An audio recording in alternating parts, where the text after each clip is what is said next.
And at this time, ladies and gentlemen,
ready? All right, hey, ladies and gentlemen, welcome to Citywide Field in London, Ontario. We got an amazing OFC game today between your London Beefeaters and the Windsor St. Clair Fratmen. And on this lovely October afternoon, the weather and the matchup look amazing. I'm Matt Snyder, joined with the godfather of London football announcing, Rock and Ron for word of Ron. What do you think about today's matchup? It's a spectacular day for football here, Matt. We're looking at our first look in London for the St. Clair Fratmen, the former Windsor AKO Fratmen, associated with St. Clair College in Windsor. It's the first time in Ontario that we've seen this type of affiliation. The Fratmen are ranked number 2 in the country. The Beefeaters are ranked number 7. I expect nothing but a barn burner here today. Yeah, it's going to be a great one. Windsor and London, whenever they match up, it's going to be good. If you took two old ladies and put them in a bridge game and one was from Windsor and one was from London, there'd probably be a fight broken out. They played a couple weeks ago. Windsor climbed over London on a last-second touchdown, and London's coming off a big win over GTA last week, looking to get the rematch over against the Fratmen today. Yeah, you know, one of the things I noticed in the first game is Windsor had really jumped out early, and then it was kind of holding on. London really came to life in that fourth quarter. An amazing throw by the Windsor quarterback. I believe it on like next to the last play of the game, and for the win. So I would expect nothing but the same type of game. Hard hitting. It's Windsor. It's London. It's football in Ontario. It's football in October. What else do you want, Matt? Oh, it's a greek day, and it looks like to be a busy week in London football. High school starting again. Western's on the field today playing, and the Beefeaters are ready to go. It looks like Cocker McCallum will start a quarterback for London, coming off a strong performance last week against GTA. Look for Cody McRoberts to have a strong game for the Beefeaters, and defensive lineman Jordan Fletcher, who was dominant against the Grizzlies last week, looks to carry on a strong season. We're minutes away from kickoff here at Citywide Field in London on a beautiful October Saturday. Thanks for joining us. So the Beefeaters have won the toss. They deferred to the second half. The Windsor Fratmen, the St. Clair Fratmen, in the green and the gold, very Edmonton Elk-like. In the Beefeaters in the all red with the silver buckets will be kicking, putting that strong defense out on the field to start with, and expect a statement out of the defense right away.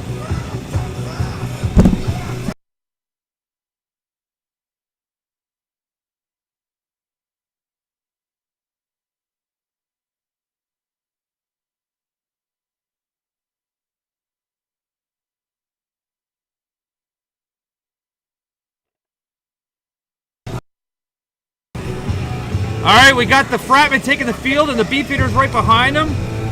London's finest, the officiating crew, has joined us today as well. Kickoff is moments away.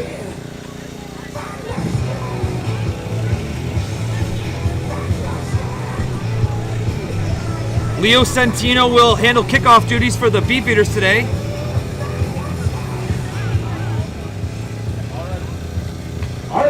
Marcus Cooper and Brendan McCraney back for the Fratmen. Here we go.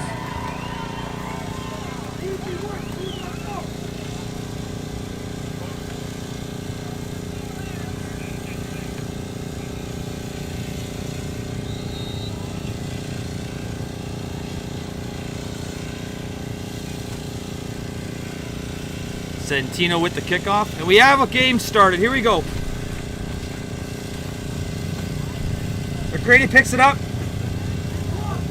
A good return up the middle. And he breaks loose up the sidelines. We have a big return here for Windsor to start the game. And the Fratman will take over just over the half at the 50 of London. First down, St. Clair. What a way to start the game, Matt. McCready zigzagging all the way through. You see him doing a really good job. Picks up the ball that was kicked low to the ground. Right there, boom, makes the cut. And then there's no contain on the backside. Going off to the races. This kid's got a lot of speed. Starting the ball at the 53-yard line of London, Matt. Windsor starting quarterback Michael Beal takes over for the Fratman. Windsor lines up in a balanced formation, 2 receivers to each side. Now motion is 3-by-2.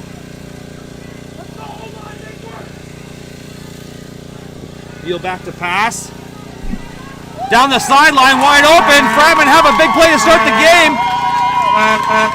Marcus Cooper, and that's a touchdown, Fratman. Marcus Cooper up the sidelines on a pass from Beal to kick it off. The Fratman jump out to an early 6-0 score. Looks like London blew a coverage there. What do you think, Ron? Well, McCready was Kadri was in the linebacker position, covering the man on the flats. I think he was expecting some outside help there. Nobody tracked the outside receiver, and all of a sudden, he's in no man's land. Makes one cut, and he's off to the races. 53-yard play to start the game. 6-0, pending the extra point there, Matt. 2 great plays from the Fratman to start the game. Jake Holloway will kick the extra point for the Fratman here with Beal holding. Matt O'Neill's your long snapper. Not the start the London Beefeaters were looking for.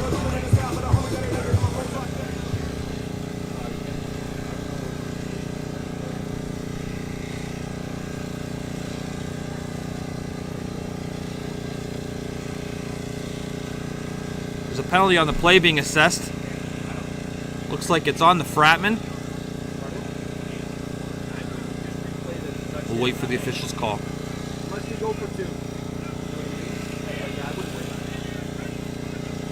So it's a 10-yard penalty against the Fratman, which will be applied on the kickoff. Looks like an unnecessary roughness after the play. All the way to kick.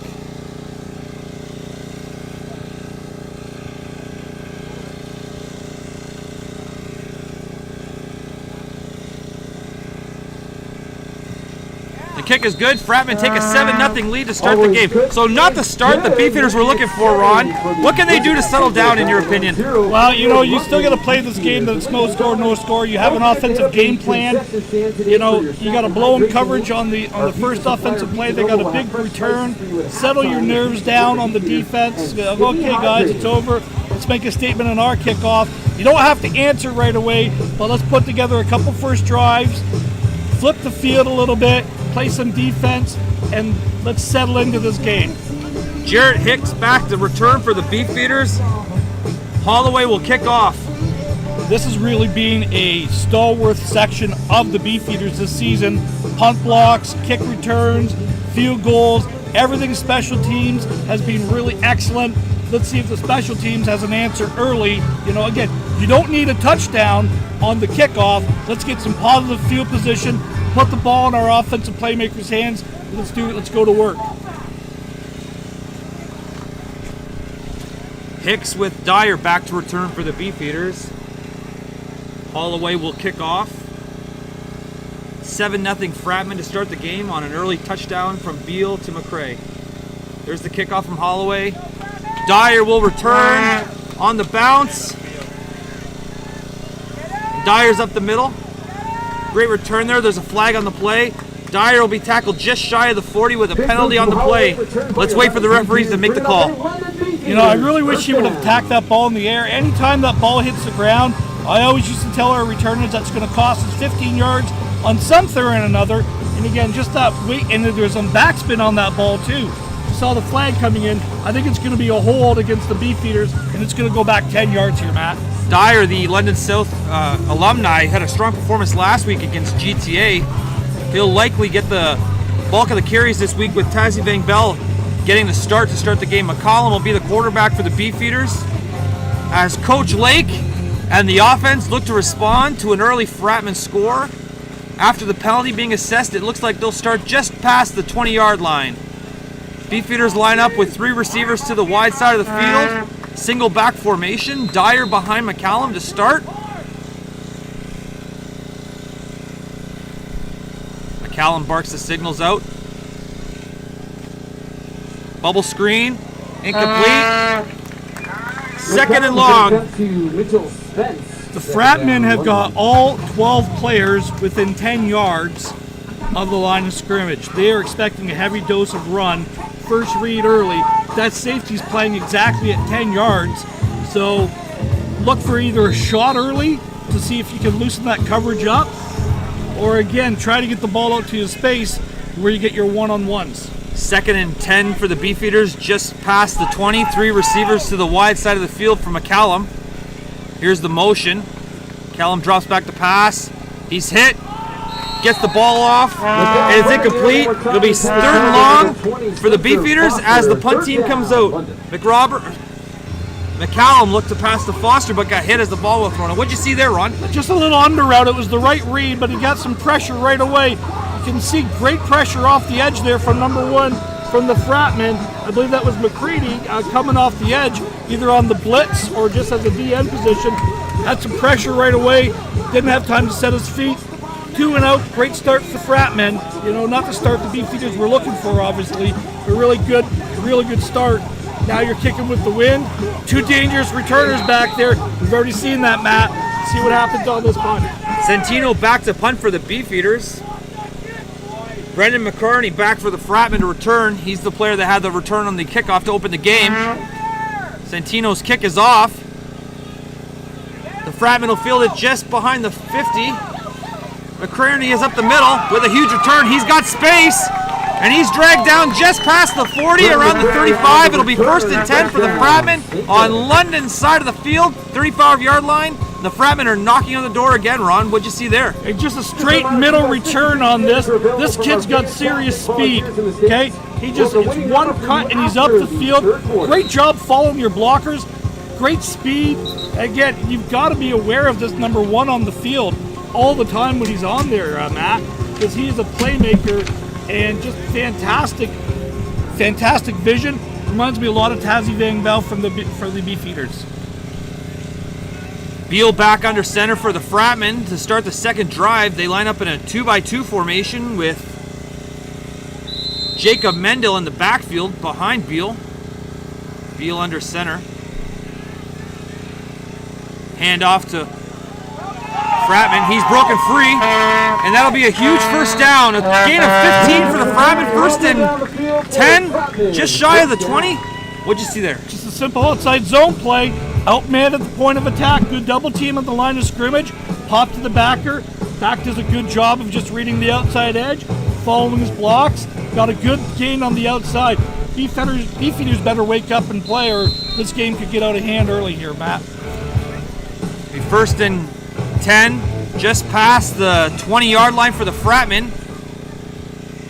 3 receivers to the field. Fratman motion across to form a 4-by-1 formation. Beal back to pass. He's got a little screen pass to McCreary here there.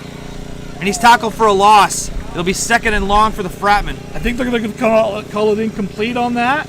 It's going to be a second down regardless. There you just had a motion to a 5 wide. You're just trying to create that one-on-one matchup with your playmaker in space. McCready just dropped the ball on that one. Simple bubble screen. You see what they're trying to do, though. Trying to get the ball into space, into your playmaker's hands early. Second and long for the Fratmen. Second and 10. Just inside the 20-yard line. London defense looking to get a stop. Beal under center. 3 receivers to the left. Fratman motion back in. Beal back to pass, a fade. And it looks like it's caught, but out of bounds. Oh, interception for the London Beefeaters in the end zone. Gavin Kadri, number 28, high points the ball, goes up, and you can see it right there, Matt.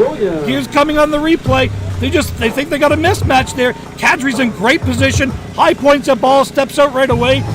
Turnover. That's the answer the Beefeaters defense needed to do at this point. I know it's really early, but man, you couldn't go down 2 scores to this powerful Fratman offense. So as a coach, Ron, you first drive of the game, you allow a big return, a big touchdown, 2 and out, another great drive, and then a turnover. You're starting to get the momentum back. What are you thinking right now as a coach on offense? Settle down. Let's establish something. I've always been a big believer in establish the run. You've got the wind at your back. If they're going to play this tight coverage, though, look for a shot early. Maybe go outside to number 5 here. McCallum under center, Van Bell behind him in the backfield. 3 receivers to the right for London. Run play to Bang Bell, and he is stifled for no gain, 2nd and long. One of the things early I'm noticing is London has really dominated the play in a lot of the other opponents, their offensive line versus the defensive line play. This has really been, so far, again, it's 3 offensive plays, but the Fratmen have been in the backfield for the Beefeaters on every play. They better shore this up really quick or it could be a long day. So London facing a 2nd and long. McCallum under center. Van Bell flanks him. 3 receivers to the right for London. Beefeaters motion across the formation. 4 receivers to the wide side, and it looks like the ball was snapped late, being offside on London. Possibly Windsor. There's a flag on the play. Let's see what the referees call. I think what you're gonna do. I think what you've got here is you've got a offside against the defense here. It was blowing dead right away because there was an objective man to the quarterback. But Windsor definitely moved on that one. And yeah, it's coming up 5 yards, and we're gonna have 2nd down repeated. Is that a situation, Ron, where London tried to draw the Fratman offside? Absolutely. You got a hard count going in. They bit. And you got 5 free yards here.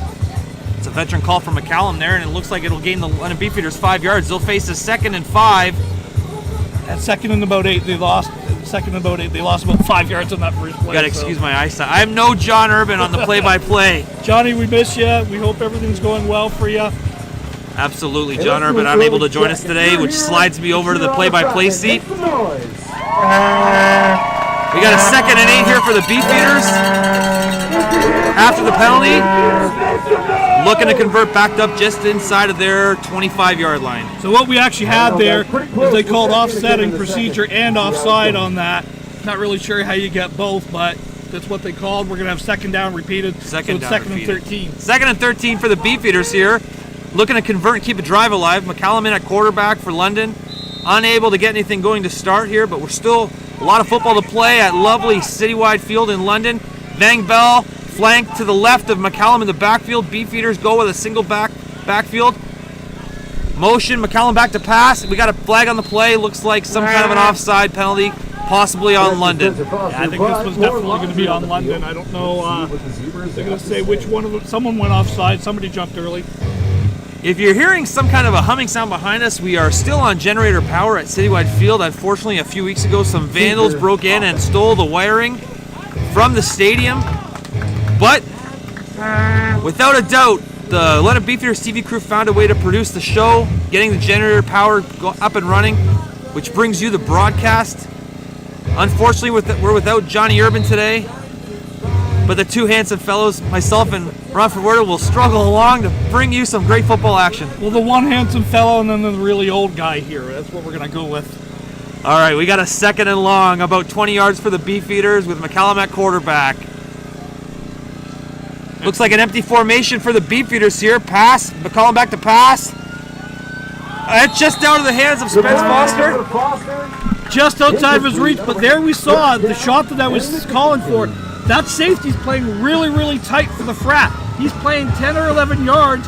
The motion to empty here, you can see, and now the 2 is in a trail position. That safety's not going to come over and make that play. That's going to be a huge gain. You got to put that one in the memory banks earlier on. Ron, what's the thought process for a defensive coordinator for playing such tight coverage on 2nd and long? You don't think that they can throw the ball over your head, and you want to stop the run. You want to establish some pressure on the quarterback, and you want to establish the line of scrimmage battle. And really, that's what you're trying to do. I'm not a big fan of it, especially at this level, because these guys are all playmakers. Whether you think they're going to or not, someone can go over the top, and it only takes one play. Santino back to punt for the Beefeaters, facing a 3rd and 20. We'll see if he gives up the conversion here. He's going to punt it out. Bobbled on the snap, and Windsor will take over just past the 45-yard line, facing 1st and 10 from the 44 of London going in. London trails 7-0 with just over 10 minutes in the first quarter to go. Not the start you look for as the Beefeaters. What can they do on defense to try to settle down and get some stops here, Ron? Well, what you got to do is you can't really allow a first down on this, because the Beefeaters have been playing the Beefeaters have been playing in their own half through the entire game. You know, with that great return, this is probably the second worst field position that the Fratmen have had on their third drive, and you're inside the 50-yard line already. Beal back to pass, throws a screen to Cody Holmes. Holmes up the sideline, makes a move, steps out of bounds for what looks like a gain of 7. It'll be 2nd and 3 for the Fratmen, just inside the 35. What'd you see there, Ron? Travis Clark on the coverage here. It's just a simple step off. Again, that's almost a backwards lateral. They got to be really careful with the alignment on that. But again, all you're trying to do is put the ball in space, put the ball in your playmaker's hands, let him make a play. Really good little juke move. And again, good coverage by the Beefeaters. They were there. But again, gain of 8. Beal under center. Savoni behind him. Hand up to Savoni. He's around the edge, gets a first down and more. That'll be a gain of 6 for the Fratmen. First down. You could have had a flag coming back here on the stiff arm. This is something that I've noticed that's been happening a lot lately, is they're calling the hands to the face on the stiff arm. There was definitely contact right there on the face mask. Otherwise, I think he's tackled for a loss there, Matt. So 1st and 10 for the Fratmen with the ball moving. Beal at quarterback for the Fratmen. He's had a pretty good game so far. Savoni behind him. Savoni's got a couple first downs. The Fratmen line up with 4 receivers to the right, to the left, motioning back across the formation. Beal with the snap. He's back to pass. There's a flag on the play. He fumbles. Beal fumbles, recovers, looking to scramble, and the referees blow it dead. There's a flag on the play. Flag on the play. So they're going to probably call that an incomplete pass for one. I'm interested to see what the flag is here, though. I think you might have had. I'm not sure. I got to double check here what's going on with the. So far, one thing we've seen is a lot of motion from both teams. Ron, what's the advantage of motioning as an offense? Defense has to declare. Is basically what you're doing. When they motion, what you're trying to do is identify, are they in bump coverage, are they tracking, are they trailing, what type of coverage are they in, and you're trying to create a numbers advantage on a point of attack. So what they called there, just so everyone's aware, it was a procedure call against the Fratmen. Penalty is declined. They're going to take the incomplete pass, 2nd and 10. 2nd and 10 for the Fratmen. Just over the 30-yard line for London. They've spent the majority of the first quarter in Beefeaters territory. Their offense has been efficient. Savoni at tailback. Michael Beal at quarterback for the Fratmen to start the game. This is something also that they're doing this and they're going into the wind. So they're going to get the wind in the second quarter here as well. So, you know, kudos to the Fratmen who have really dominated the early play of this game. Beal under center. Motion for the Fratmen. 4 receivers to the left. Beal takes a snap. Fakes the pass. It's a draw to Savoni. Savoni breaks free up the right sidelines. He's going to be tackled short of the first down, but a nice play there. A little draw on 2nd and long, Ron. What do you think of that call? Don't mind the call. You're establishing the run. I thought the slot receiver right there, I thought he went procedure. I guess that's number 8 for the Fratmen. I'm not 100% sure of the number. But I thought he went early when he was trying to get that under route there. But again, what you're trying to do is you're trying to motion. You're getting 4 defenders that have to play to the wide side of the field. You're shortening the count. That's all you're trying to do. Shorten the count to the point of attack where you have a numbers advantage or you're plus or an even. So you're taking 4 defenders out of the play. You're taking 4 offensive players out of the play. And at that point, you're saying, my 8 are better than your 8. Jake Holloway back to kick the field goal attempt for Fratman. Michael Beal will hold a 27-yard attempt for Holloway. We got a flag here, Matt. Flag on the play, and the referees are discussing with both teams.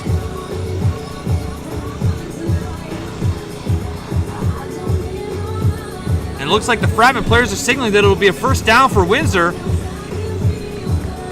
10-yard penalty against London will put the Fratman past the first down sticks and giving them a fresh set of downs. And as the chain crew moves, London continues to stab themselves in the foot early with another penalty. Windsor's offense back on the field. Beal under center.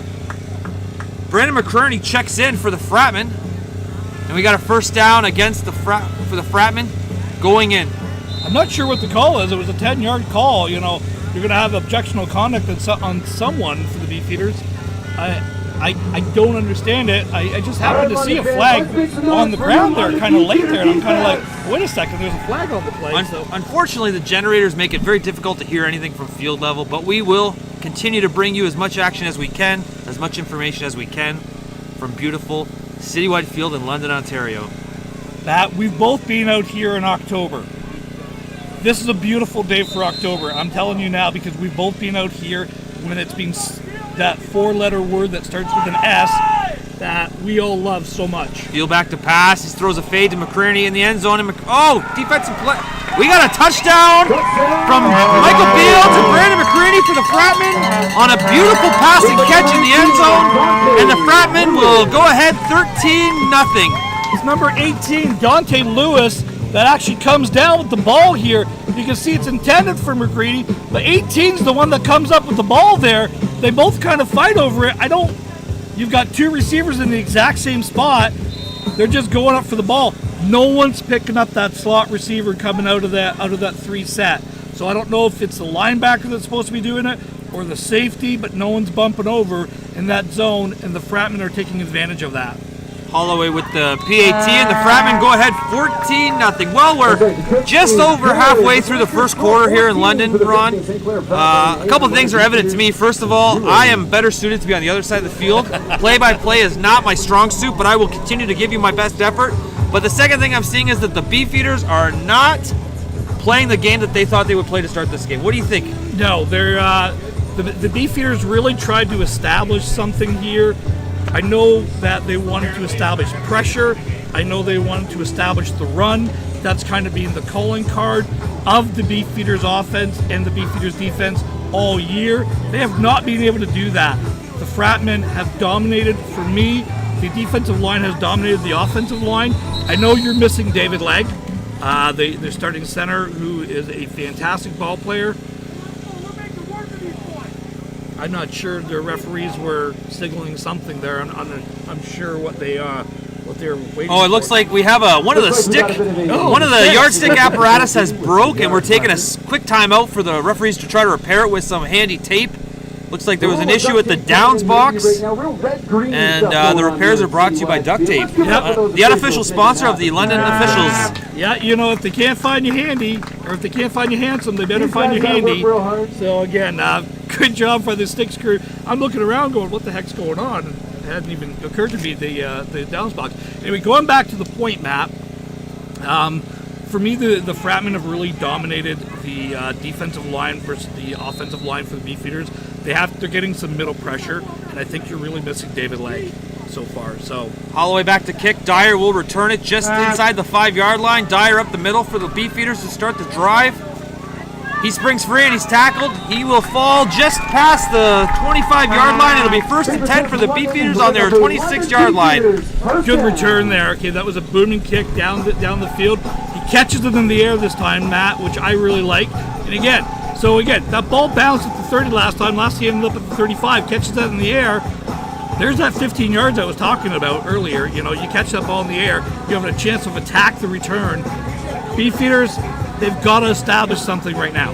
Whether it's a quick game, whether it's a run, let's get a drive together. Let's get a couple first downs together, settle everyone's down, or this number 2 Fratman is going to run away and hide.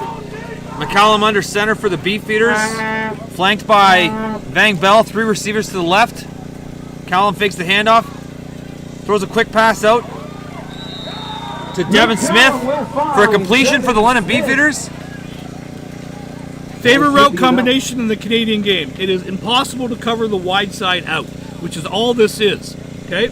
Because it always puts the defender in the trail position. At some point, whether you've got a seam or whether you've got something behind it, anytime you have an out going to the wide side of the field, as there is a flag on the play, but it's going against the Fratmen this time, I missed the call. I'm sorry about that. Potential roughing the passer. Okay, so that was number 4 will be first down. for the Fratmen. Alex Tenda is the player. So the gain for the Beefeaters plus the 10-yard penalty for roughing the passer will give them their biggest gain of the day so far. It'll be first down for the Beefeaters on the 54-yard line going in, and the Beefeaters look to get some offense going for the first time all game. McCallum's in at center quarterback for the Beefeaters, flanked by Tazzy Van Bell, the Clark Road alumni. We got 3 receivers to the right for the Beefeaters. McCallum under center awaits the snap.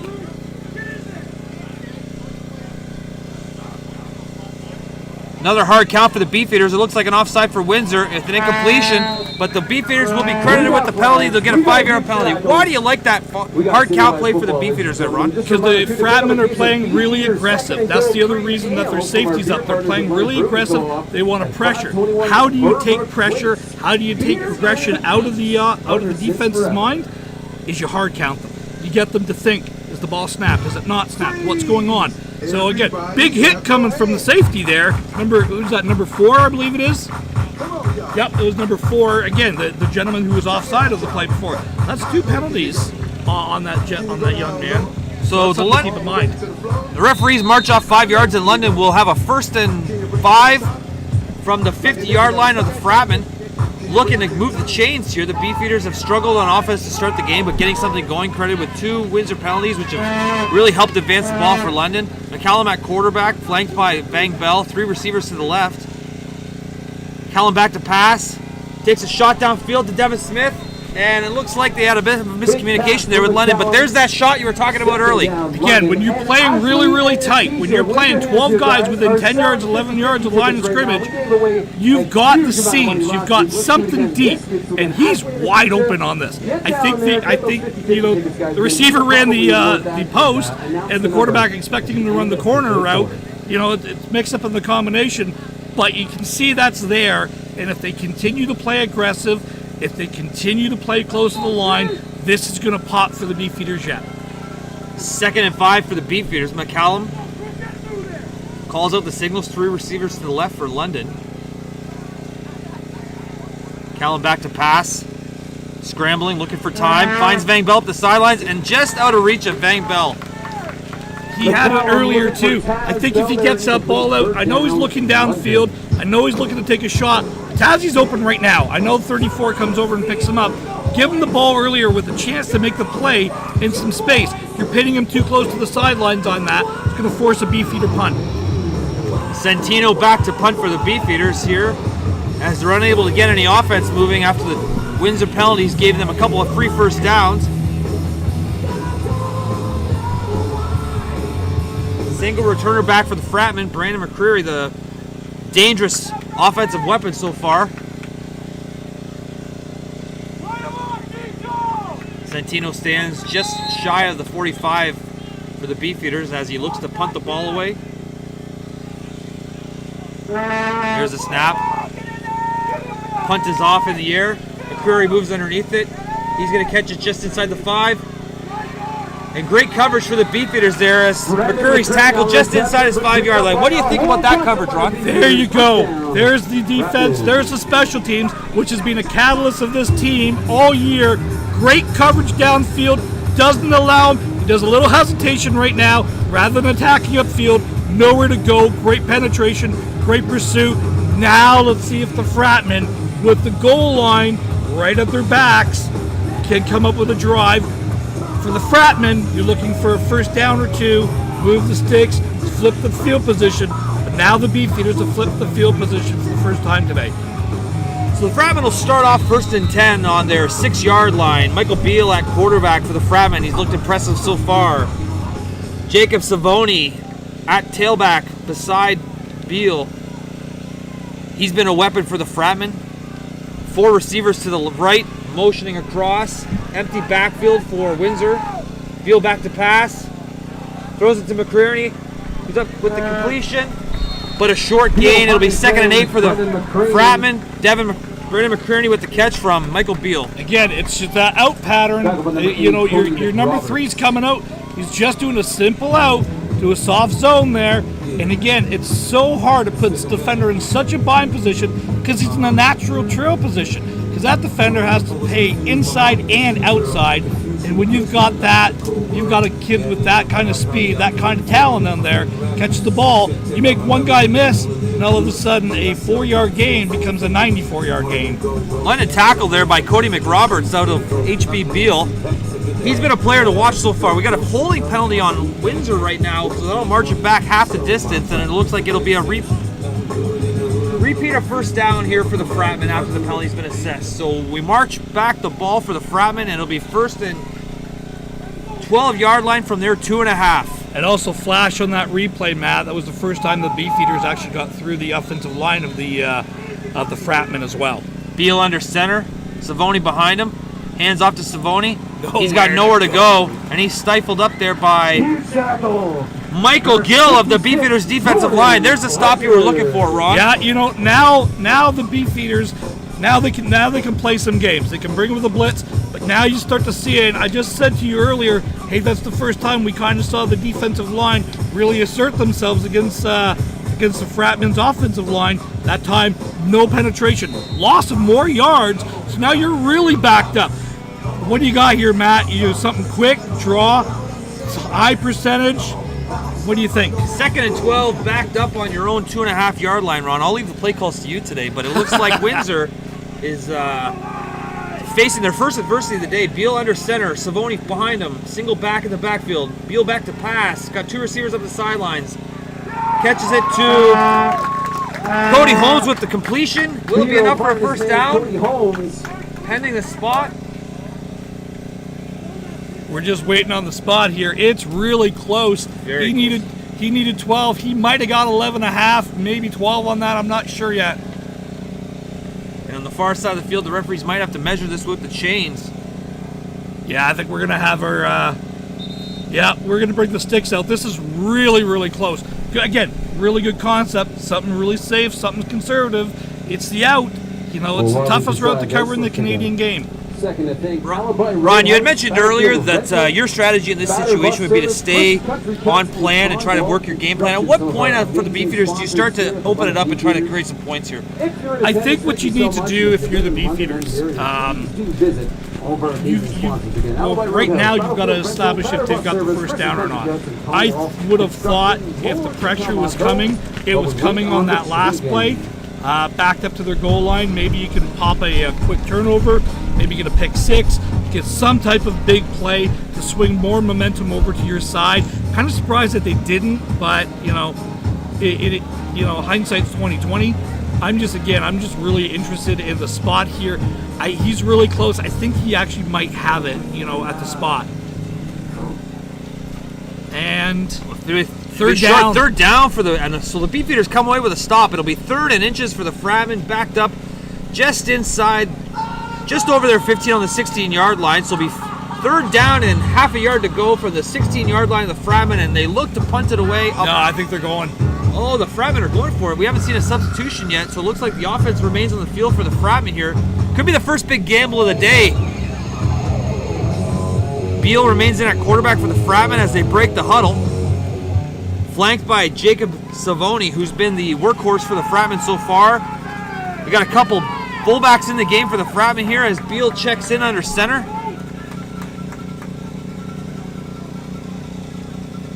Hard count. Could be trying to draw them off. There you go. And the Fratman will burn the timeout. So what's the advantage to that call, Ron? Basically what you're doing is you're looking for the free first down. What the Beefeaters were doing, can you get the aggressive defense to jump? Can you get them to give you the free first down? They took the timeout. Now they're deciding, realistically, you have to, in the Canadian game, you have to give a yard. It's so hard not to be able to gain a half a yard, which is about what you're short. Man, oh man, and now they're going to substitute, now they're going to punt. Up 14-0. I like the call, I understand the call. Out come the Fratman punt team on facing a 3rd and half a yard to go from their 16-yard line. And they'll punt it away to London, who's looking for their first major of the day. Down 14-0, the Beefeaters trail with 5 minutes remaining in the first quarter. We got Devin Smith back to return for London. Jake Holloway looking to punt for the Fratman here. on this beautiful October Saturday afternoon at Citywide Field in lovely London, Ontario, for some thrilling OFC football action between the Windsor St. Clair Fratmen and your London Beefeaters. Holloway stands on his 2-yard line looking to kick away for the Fratmen. There's the snap. Holloway takes it. He'll concede the safety. 2 points for the Beefeaters. Why do you like that call, Ron? You're up 12-0. You've played into the wind pretty much the entire first quarter. You really have established dominance on defensive line versus the offensive line, giving up the 2 points, buying yourself about 40 yards of field position. You're basically saying to the Beefeaters, we don't think you can beat us. We don't think you can get behind us. We're going to keep everything in front of us. We're up, and you're not going to catch us.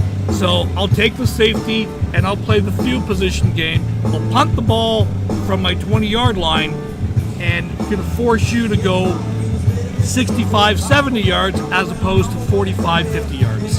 So essentially, Windsor trades 2 points for a huge chunk of field position as Holloway kicks off for the Fratmen here, up 14-2 with just over 4 minutes to remain in the first quarter. Dyer and Hicks back to return for London. Dyer's been the workhorse in the return game for the Beefeaters so far this game with 3 returns, looking to break one as the Beefeaters offense looks to get on the field, on the board here at Citywide Field in London. That was a mouthful. Yeah, again, Matt, thank you again for being here. Thank you to the Junior Mustang Beefeater Television for allowing us to broadcast this game. And thank you, fans, for joining us. Beautiful day here in October. Where else would you rather be but watching a football game? Hicks kicks off. Dyer will field it.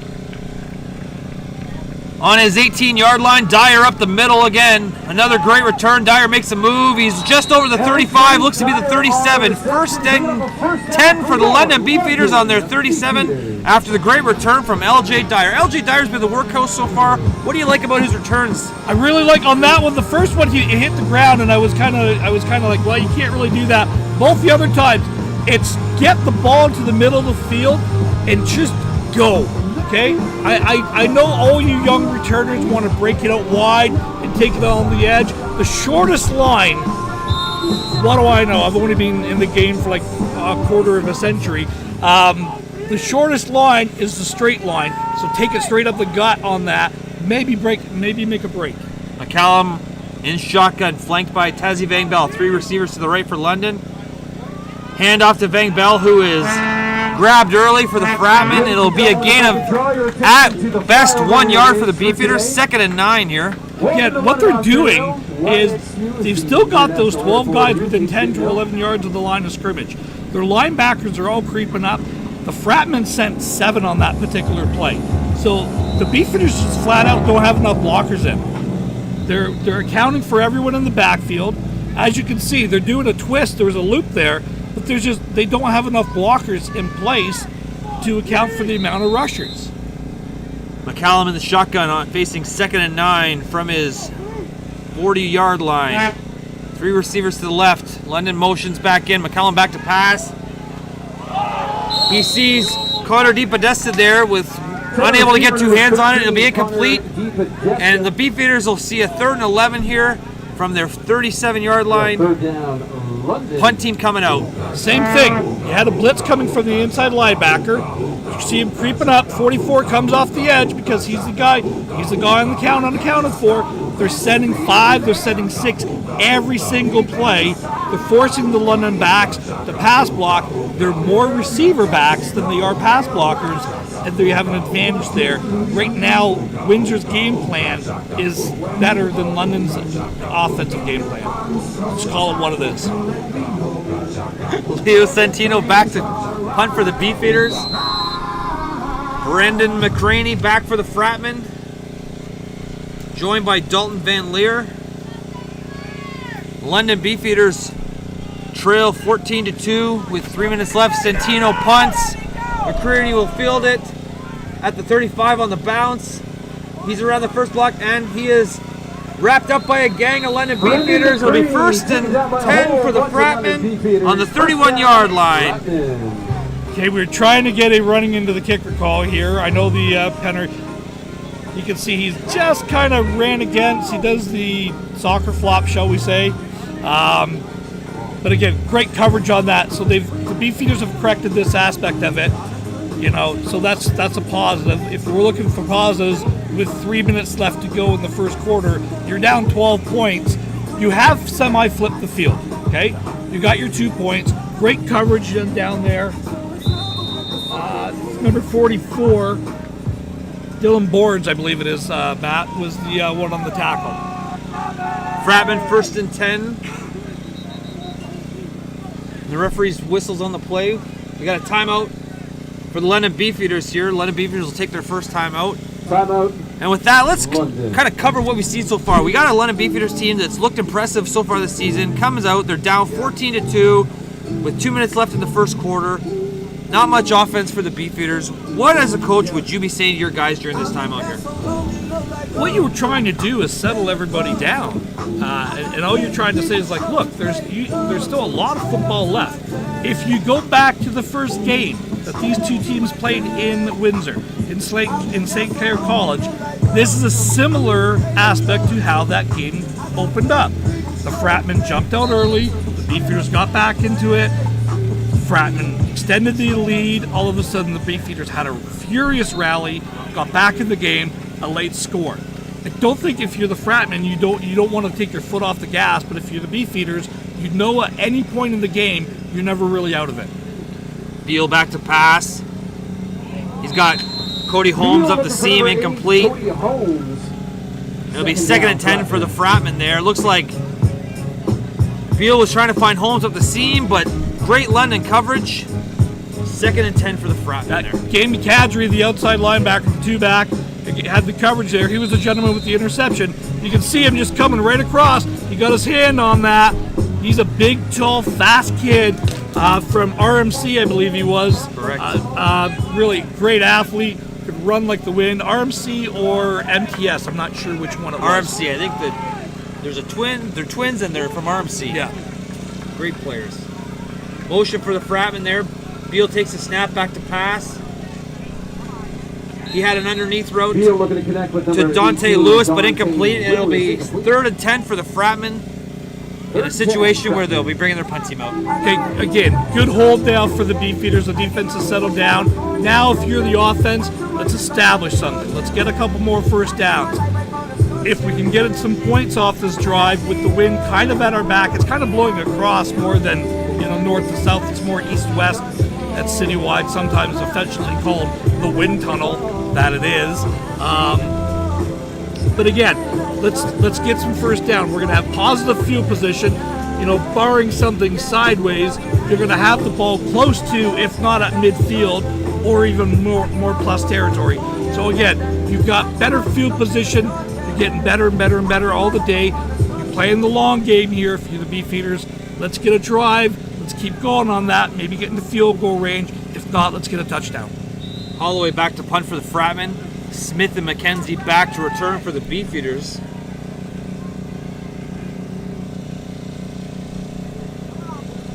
Holloway gets the kickoff. It's a short one to the left. McKenzie will field it. The 35-yard line on the bounce. He's wide to the field.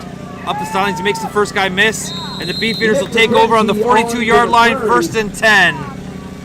Not a bad transition for the Beefeaters as they move back to offense. What can they do right now to get something going? Well, what they have to do is they've got to alleviate that pressure because the Beefeaters, as I believe that we had a flag, we have a clipping call. There's a clip on that, or a chop block. Penalty on the play. Referee's calling the captains in. Looks like a penalty against the Fratman here. Blocking below the waist inside the tackle box, which is not allowed anymore in the Canadian game. Explain what that means to them. So basically what they're doing is somebody's engaged up top. You cannot engage down below. That's called a cut block or a chop block. It is very, very dangerous. We've seen way too many quality players over the years lose careers to that type of block. Never been a fan of it. I've never really tried to coach it. I know people do say, oh, you got to block low. It's this, it's that. No, I hate that block. I always have. I always will. I've never really coached it. Regardless, neither here nor there. London source 15-yard penalty against the Fratman will advance the Beefeaters up, and they will have a 1st and 10 on their 52-yard line going into the AKO territory. London starts the drive on the AKO side of center. McCallum in the shotgun. Van Bell behind him. Hand off to Van Bell to the right. He's around the edge. Makes the first guy miss, and we have a great run from Van Bell. He's on the open. Van Bell is up the sidelines. He's cutting back. Huge gain for Van Bell here. And Van Bell, Tazzy Van Bell with the London Beefeaters touchdown as they get on the board. What did you see there, Ron? The Tasmanian Devil is loose. Outside zone play. It's the answer to the Fratman's number 1. This is Tazzy Van Bell. Outside zone play. They blitzed the short side of the field. They ran it to the wide side. The Beefeaters got the adjustment. You can see them always coming with that backside pressure on Clark McCallum. This time they ran away from it. Tazzy made the first man miss. Now you got the numbers advantage. Great block on the edge there as well to spring that to give him. And now it's just he's off to the races. Make another man miss downfield. Great finish as well. Touchdown Beefeaters. Back in the game, Matt. Great downfield blocking from Mitchell Spence for the Beefeaters there as Centino comes in to kick the PAT. 14-8 for the Fratman with just under 2 minutes left in the first quarter. Stackhouse with the PAT to make it 14-9. Did he make it? He did. He did. He made it. I was more impressed with the gentleman on the scissor lift in the back of the end zone who's coaching, who's taping for the Beefeaters. Made a spectacular catch on the scissor lift. And it's, well, Matt, it's 14-9. 14-9. 1:40 left in the first quarter. What really have felt as a dominant performance from the Fratmen all of a sudden isn't anymore. It seems like penalties so far have been the Achilles heel for the Fratmen. 3 15-yard penalties in the last 2 drives, including one on the last drive where the Beefeaters scored, have given the London Beefeaters some life. 14-9 with 1:40 left in the first quarter as Centino comes in to kick off for the London Beefeaters. And the Beefeaters are finally on the board.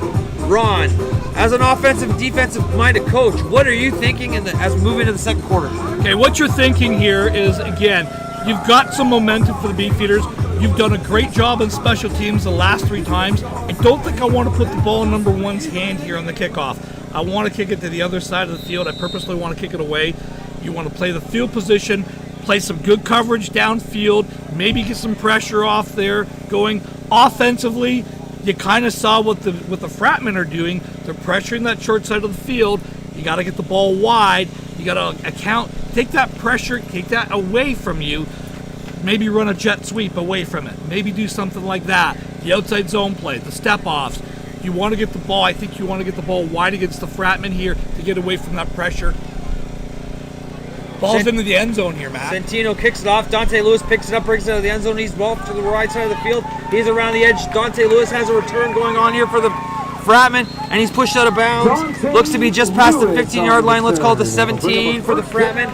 A lot of running for a 17-yard return there for the Fratman. It'll be 1st and 10 for Windsor. What do you think about that kick? We always tell our kids that you want to run the 200 on this. This is literally a 200. He goes back, does a good job. Now he tacks it. He sees, hey, wait a second, they're pinching a little bit. I know I can get wide here. The coverage on that, I wish you would have had even a little bit wider on that. Try to invite him in. You always want to attack the outside shoulder on a returner and tackle the inside shoulder. I know that kind of sounds backwards there, but you want to attack his outside, force him back in when you're the contained guy. So you always want to attack outside to in and then tackle inside to out.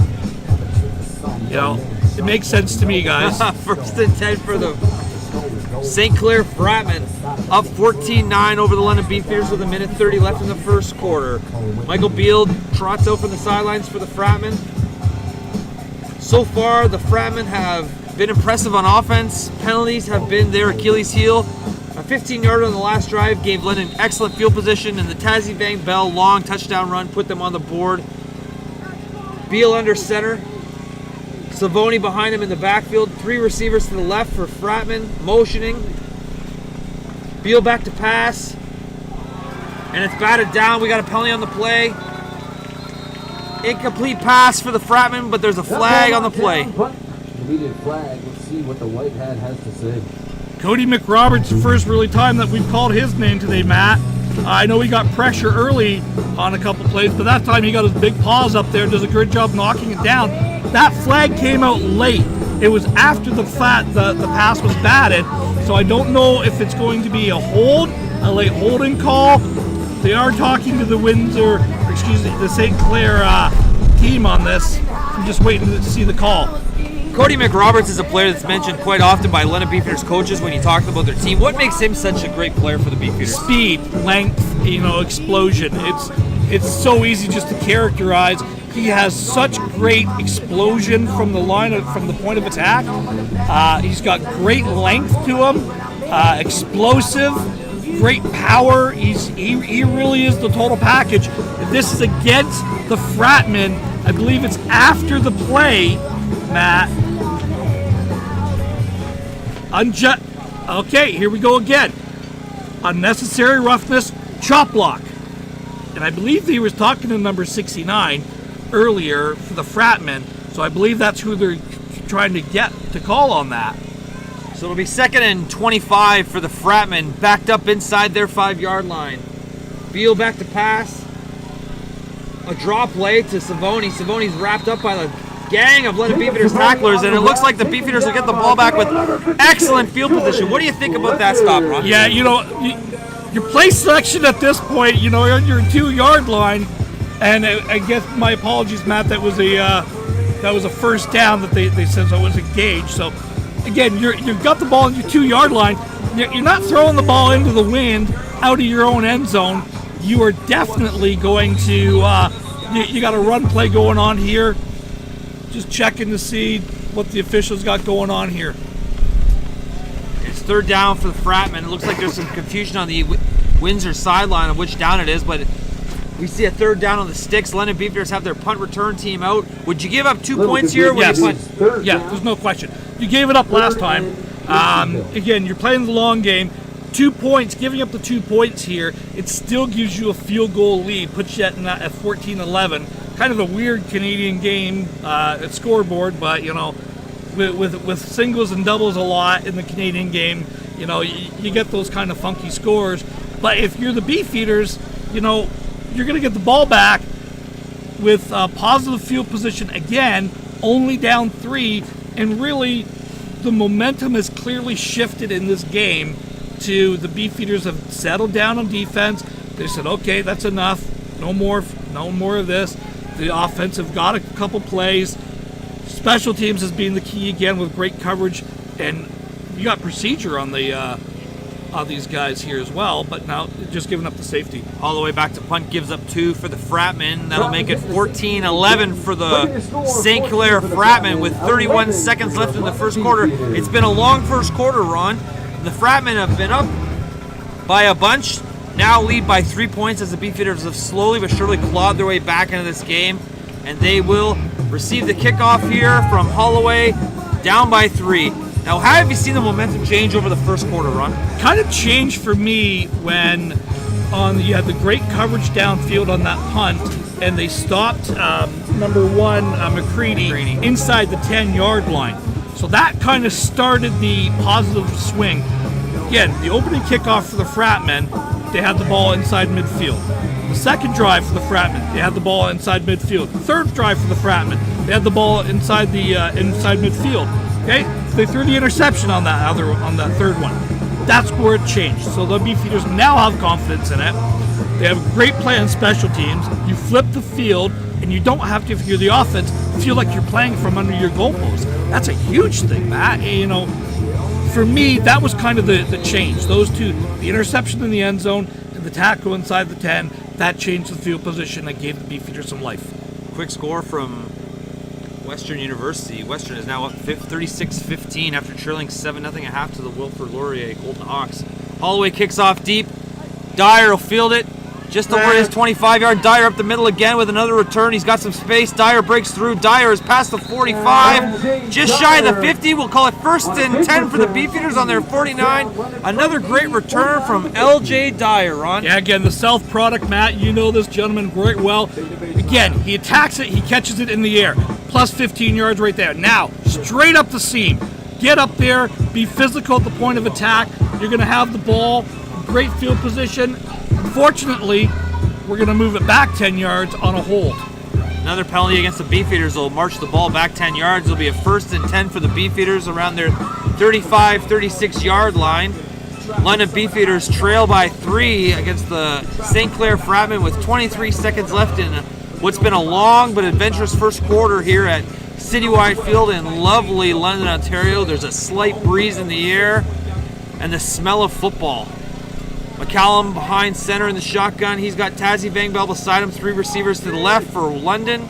McCallum barks out the signals. Motion. McCallum hands off to Van Bell up the middle for a gain of looks to be 2 yard line.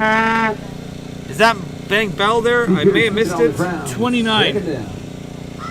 Jeff Klubine from Beale in at running back for the Beefeaters now. 2nd and 6 for the Beefeaters following the Klubine run. Yeah, just a little inside zone there. Klubine's a little bit more physical of a runner. He's trying to get the ball in between the tackles on that inside zone. And again, good job by the Fratmen. Again, they're doing the same thing, except for here's a big kick. Here's a difference now. The safety's playing at 15 yards depth. So now all of a sudden, that long run is established, 1 player out of position. Callum back to pass. He's got Smith up the sideline. Smith puts one hand up, but unable to haul it in, and that'll be an incomplete pass. It'll be 2nd and 6 for the 3rd and 6 for the Beefeaters following the incompletion. And we got a flag on the play late. I think we got a hold here against the Beefeaters. I'm not 100% sure. When Smith came out of his cut at the top of a route, he just out. Now you got the Beefeaters with a cut block. That's what they're calling on that one. So anyway, he comes out of his cut. He stumbled just a little bit, and that's the difference between making that catch and unfortunately the incompletion on that. So what you're going to do is you're going to decline the penalty if you're Windsor, take the 3rd down, make them punt the ball, and you're going to get the ball back on the last play of the first half of the first quarter. A lot of decisions to be made when those penalty flags start to fly, Ron. Yeah, you know, the last thing you want to do after offensively, you know, defensively, let's talk about the Fratmen. Defensively, you have you played a pretty solid half or quarter so far. You did some really positive things. The Beefeaters have, other than that one play, they really haven't threatened that much offensively. So the last thing you want to do, well, they are moving them back. I don't understand this call. I would have declined the penalty, made the punt, you know. But that's why I'm here and they're over there. The London Beefeaters have their punt team out. We have a 2nd down on the yard box, but it could have been a penalty after the play. Yeah, that's probably what we're doing because it's objectionable conduct cut block. It was the same as the other one, but yeah, no, because the Frat had the 3rd down on that punt. Well, regardless of what happened, it's 3rd and long for the Beefeaters with their punt team on. Beefeaters punts in the air. McCreary and Smith back to return. McCreary will field it at the 46-yard line. He's up the middle, around the side. McCreary's got some space there. He breaks free again, and he is hauled down by a plethora of London Beefeaters. 9 for 92. Matthew LaBelle with the tackle. And the Beefeaters get a good stop there on the return. What looked like he had some space. Fratman will take over. Definitely had some space. Right at the top of the return here, you can see the trail position. I don't know who this is. Almost had him. Almost had him. He's got to gear down a little bit earlier on that. Breakdown. You could have had that tackle back inside the Fratman territory. But you see the first man miss all of a sudden. Now you're off to the races. Good gang tackle. Good support to the ball on that return, on the coverage for the Beefeaters. Right there you can see everyone's kind of surrounding the ball carrier, breaking down better. Good job tackling in the open field. This guy's a player. Fratman will start 1st and 10 from the London Beefeaters 53-yard line. Michael Beale at quarterback for the Fratmen, he has been all afternoon.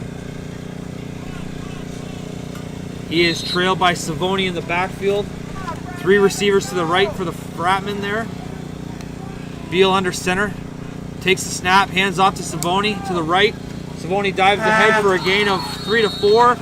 Tackled by Rumbling up the middle. Nick Samus for the Beefeaters. It'll be second and 7 yard line. Second and 7 to go for the Fratmen. Actually, I think it's number 22, Nick Bullock, with the tackle. Nick Bullock on a STA with the tackle for the Beefeaters.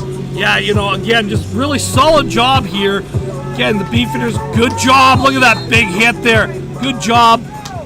Number 40, actually, Matt. Nick Samus. Yeah, you were right. My apologies on that. Beal under center for the Fratmen.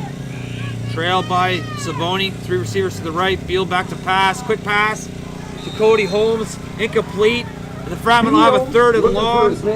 Just on their London Beefeaters 50-yard line in a situation which will likely call for a punt. Here comes the punt team for the Fratmen. What'd you see there, Ron? Okay, the Beefeaters came with pressure off the 2. Kadri's in good trail position there. Gets his hands on it. Beefeaters brought the pressure there. Got into the throwing lane. So the Fratmen will be trying to get those quick strikes in the middle again, get their faster guys on the bigger, slower, you know, outside linebacker type of high safety player. That time the linebacker, Mo Kadri, does a good job getting his hand on the ball, deflecting it, forcing it. Now let's make note of this. It's the first time the Fratmen have been held without a first down when they started in the Beefeater territory. All the way back to punt for the Fratmen. We got Jarrett Hicks back for the Beefeaters. The punt is off for Holloway. Hicks will field it on the 7-yard line, up the middle. He's out to the left. He's got space to go. Hicks is around the 7-yard line, and he's brought down just past the 20. We'll call it the 22. First and 10 for the London Beefeaters on their 22-yard line. And just as the quarters flipped, it seems like momentum's flipped. London has started to take over this game. What do you see, Ron? Well, again, you know, we talked about what kind of changes were, but again, there's a big stand there defensively, any positive return on there. So you're not playing inside your 20-yard line, you're playing outside of it. And that's a huge difference as a play caller, Matt, because now my whole playbook is open. I don't have to play ultra conservative. I know I've got some space. I know I've got some time. So, you know, what have we seen from the Beefeaters? The quick shots have been there. They're trying, I think, to get the ball down the seam deep. You've got to get that ball wide. And the Fratmen, if they hold to what their game plan is, are going to pressure from the short side of the field the will linebacker. So if the Beefeaters can account for those type of things and you can get a play, all you right now is looking for is a first down. That's all you're trying to do again for the offense. So if you can do that, establish some type of run, get the ball wide, get away from that pressure, you're going to start changing momentum even more and more and more. Got an injured London Beefeater on the play being tended to by the medics. It looks like Kyle Che for the Beefeaters, a receiver. We got a final from Wisconsin. Michigan has been victorious over Wisconsin 38-17 for all the Fratman fans from down in Windsor who are likely following both games. Go Blue. Go Blue. First and 10 for the Beefeaters on the 24-yard line. McCallum in the shotgun, flanked by Tassie Van Bell. 3 receivers to the right. McCallum barks out the signals as he has all day, takes the snap. Got a quick pass from McCallum. Jared Smith up the sidelines. Is it Smith? Catch completed for a huge first down. McCallum with a huge pass to number 6. Mitchell Spence, not Smith, but regardless, a huge game for the Beefeaters, and they will have first and 10 from the Windsor Fratman's 50-yard line. Thanks to the great long completion from McCallum to Spence. What do you think about that? I'm going to say something here. I know this guy wasn't really involved in the play, but number 89 for the Beefeaters there, Matt. I don't have his number right in front of him. Wolf Sim picks up the blitz because the blitz actually came that time from the wide side of the field. Sims comes all the way across from that H-back or that tight end position, picks up the blitz, allowed McCallum to throw the ball down the seam. That was a great job by number 89. Motion for the Beefeaters. McCallum hands off to Van Bell up the middle, and he's stifled by a plethora of Fratman defenders. Loss of 2. We'll call it 2nd and 12 for the Beefeaters. Just shy of the Fratman 50-yard line, hovering around center field. Beefeaters facing 2nd and long. So again, you're just trying to get that inside zone play. I missed the number, but somebody kind of missed the block here offensively here. You got to pick that up a little bit better. You just can't run up to the edge with nobody, with 3 guys standing in the backfield. McCallum in the shotgun. He is flanked to the side by Vang Bell. 3 receivers to the right for the Beefeaters. McCallum takes a snap back to pass. He is under pressure and he is sacked on the 51-yard line. It'll be a 3rd and long for the London Beefeaters after the Fratman sack there. The pressure got to him, Ron. Yeah, Josh Allen coming off the edge, number 52, the linebacker, does a good job. So there you go, there again. They're holding to that, you've got 5 blockers. I'm sending 5, 6 rushers, making your running back stay in a block. The Beefeaters leaked it, came right off the edge. They have an edge advantage so far the defensive line, and they're starting to reestablish that again. So the Fratman's defense is going, okay, we've settled down. Beefeaters need a big punt, big hold on the return. Do not put the ball in number 1's hands, and he is not back there right now. Centino back to punt for the Beefeaters. Dante Lewis back to return for the Fratman. Centino's punt is up in the air. It'll be fielded by the Fratman on the bounce. And the Beefeaters have great coverage with a good tackle there. There is a flag on the far side of the field here, Matt, and I think the Fratman lined up offside. I'm not 100% sure. In that situation, it's a 5-yard penalty. Would you take the re-kick or would you take the play there, Ron? 5-yard penalty won't give you a first down. I'm gonna decline the penalty and make them go 80 yards. So we have a first down for the Fratman just as the penalties were assessed here. Momentum has changed back, but it seems like we're kind of getting a little bit of a stalemate at this point in the game. Is this a matter of teams just feeling each other out, trying to figure out where the weak spots are in the defense? They're calling offsetting penalties again on this. We got an offsetting penalties here. Again, the loud generators behind us, plus some poor eyesight, which we'll blame on age, is making it a little bit difficult for these 2 announcers to see where the penalties are, but we'll continue to bring you as best information as we can here as we struggle through a broadcast. Missing dearly our beloved friend Johnny Urban, the voice of the Beefeaters. Referees are talking it out here, and looks like it'll be assessed to the Beefeaters based purely on the fact that they're talking to the Fratman's captains, and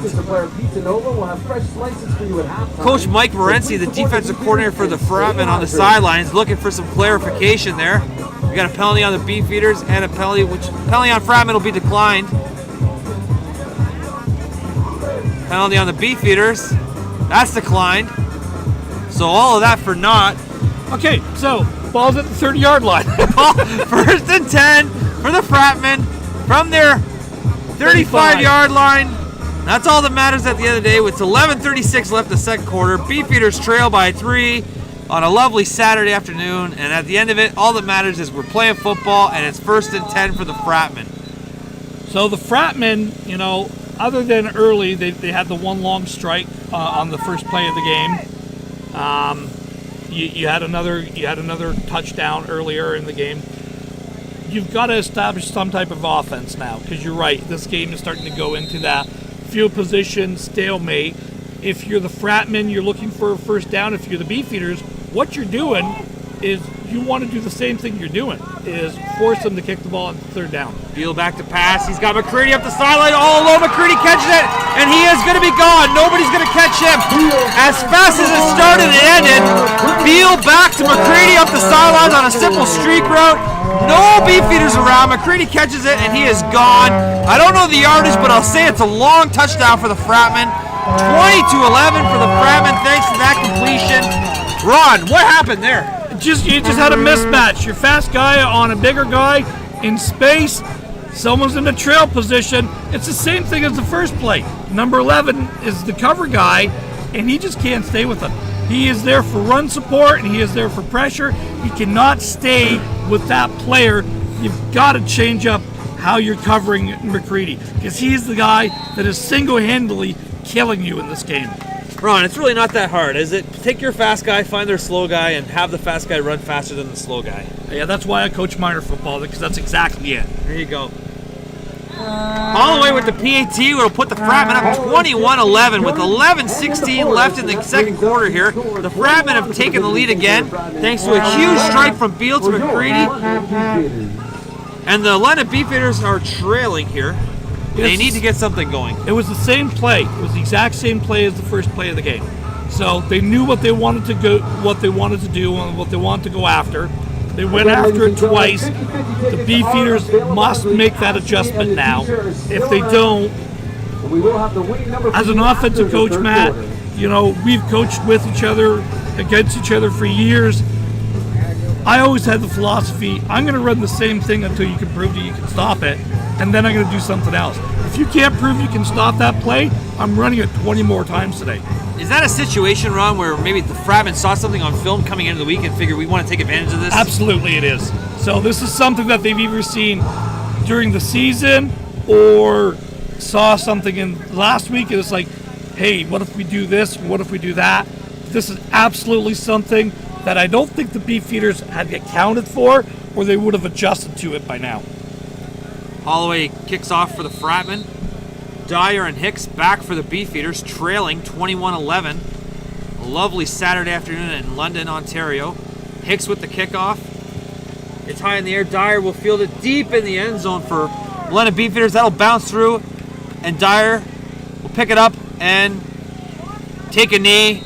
That's a 1-point single for the Fratman. London will take over, 1st and 10 from the 35-yard line. We'll call it 22-11 for the Fratman with 11:13 left in the second quarter. Is that a smart decision by Dyer there, Coach? Absolutely. You know, the single point at that point means absolutely nothing. It's a 10-point game right now, because I guess they missed the extra point on that one, Matt. I guess it was wide. At least they're only accounting for 21 points on the scoreboard right now.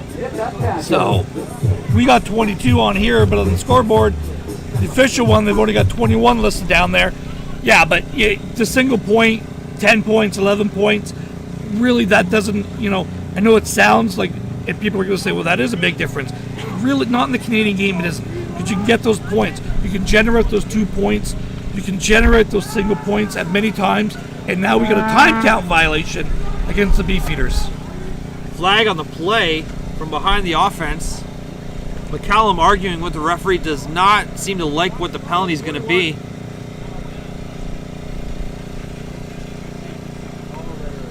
As London trails the Fratman 22-11 with 11 minutes and change left in the second quarter here. It's been a game of big plays followed by moments of slow, steady action followed by another big play. Referee will blow the play. It looks like they picked up the flag there. Like they picked it up. I'm not sure what the penalty was on, but regardless, it's 1st and 10 for the Beefeaters on their 35-yard line. McCallum in the backfield in the shotgun, flanked by 2 running backs. He'll take the snap, fakes the handoff, hands off to Dyer. Dyer cuts back on the left. Dyer fights through for a gain of 5 yards. Good gain on that play. So there you got that slice block coming through again. Whoever that is did a good job at that time of sealing off the edge, and you got a great gain on there. I'm going to give LJ a gain of about 7 on that, Matt. 7-8 yards for the Beefeaters there from LJ Dyer. It'll be 2nd and, we'll call it 2-yard line. 2 to go on the 47-yard line. 44-yard line. McCallum in the backfield. He's flanked by, looks to be Tazzy Van Bell. 3 receivers to the left. Beefeaters motion. McCallum hands off to Bang Bell. Bang Bell up the middle, cuts back. Looks like to have enough for the first down. Windsor brings him down, but it'll be 1st and 10 for the Beefeaters, thanks to the Van Bell short gain. Yeah, again, positive momentum. Changes, move the sticks. First down. Good positive drive. Good answer so far for the Beefeaters. We've seen 3 running backs in the game for the London Beefeaters over the course of the game. How do you manage a plethora of talented running backs as a coach, Ron? Well, Tazzy Van Bell is your outside guy. He's your space guy. Klubine and Dyer are more of your inside pounder guys. But again, you run Van Bell in that inside zone just to keep the defense honest, more or less. Klubine up the middle for a short gain. He'll be wrapped up by a plethora of St. Clair Fratmen. We'll call it a gain of 4. The 2nd and 6 for the London Beefeaters as they approach center field. Call it the 51-yard line. But again, I know it's a gain of 4 yards, but I love the play, okay? You run. You've come out, you've made a decision offensively. We're going to run the ball. Don't think for a second they're not thinking, okay, wait for that coming over my head any second now. McCallum in the backfield. 3 receivers to his left. Bang Bell beside him.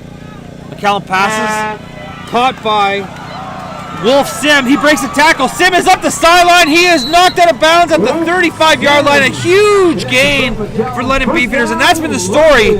Steady play, followed by chunk gain. Kids, wrap up. Throws him. All right, I made the tackle. No, I didn't. He went to throw him. He did not wrap up. Look at the difference of that. 30-yard difference. You're short of the first down. You're receiving the punt. All of a sudden now, off to the races.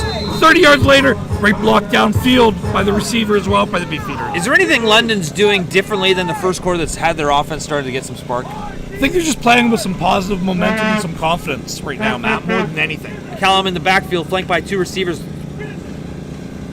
Fake to Bang Bell. He's under pressure. McCallum will go down for a loss of 2. London seems to have some trouble when Windsor brings the blitz. What can they do to combat that? Again, all Windsor's doing is they're outnumbering them. Okay, so that time they sent both linebackers in, and the Beefeaters just, quite frankly, don't have enough blockers in place to cover that. So you try to get the quick game, but that time, rather than sending the defensive end, so it's a zone that time, the defensive end dropped into coverage, and if he does throw that, that's a pick.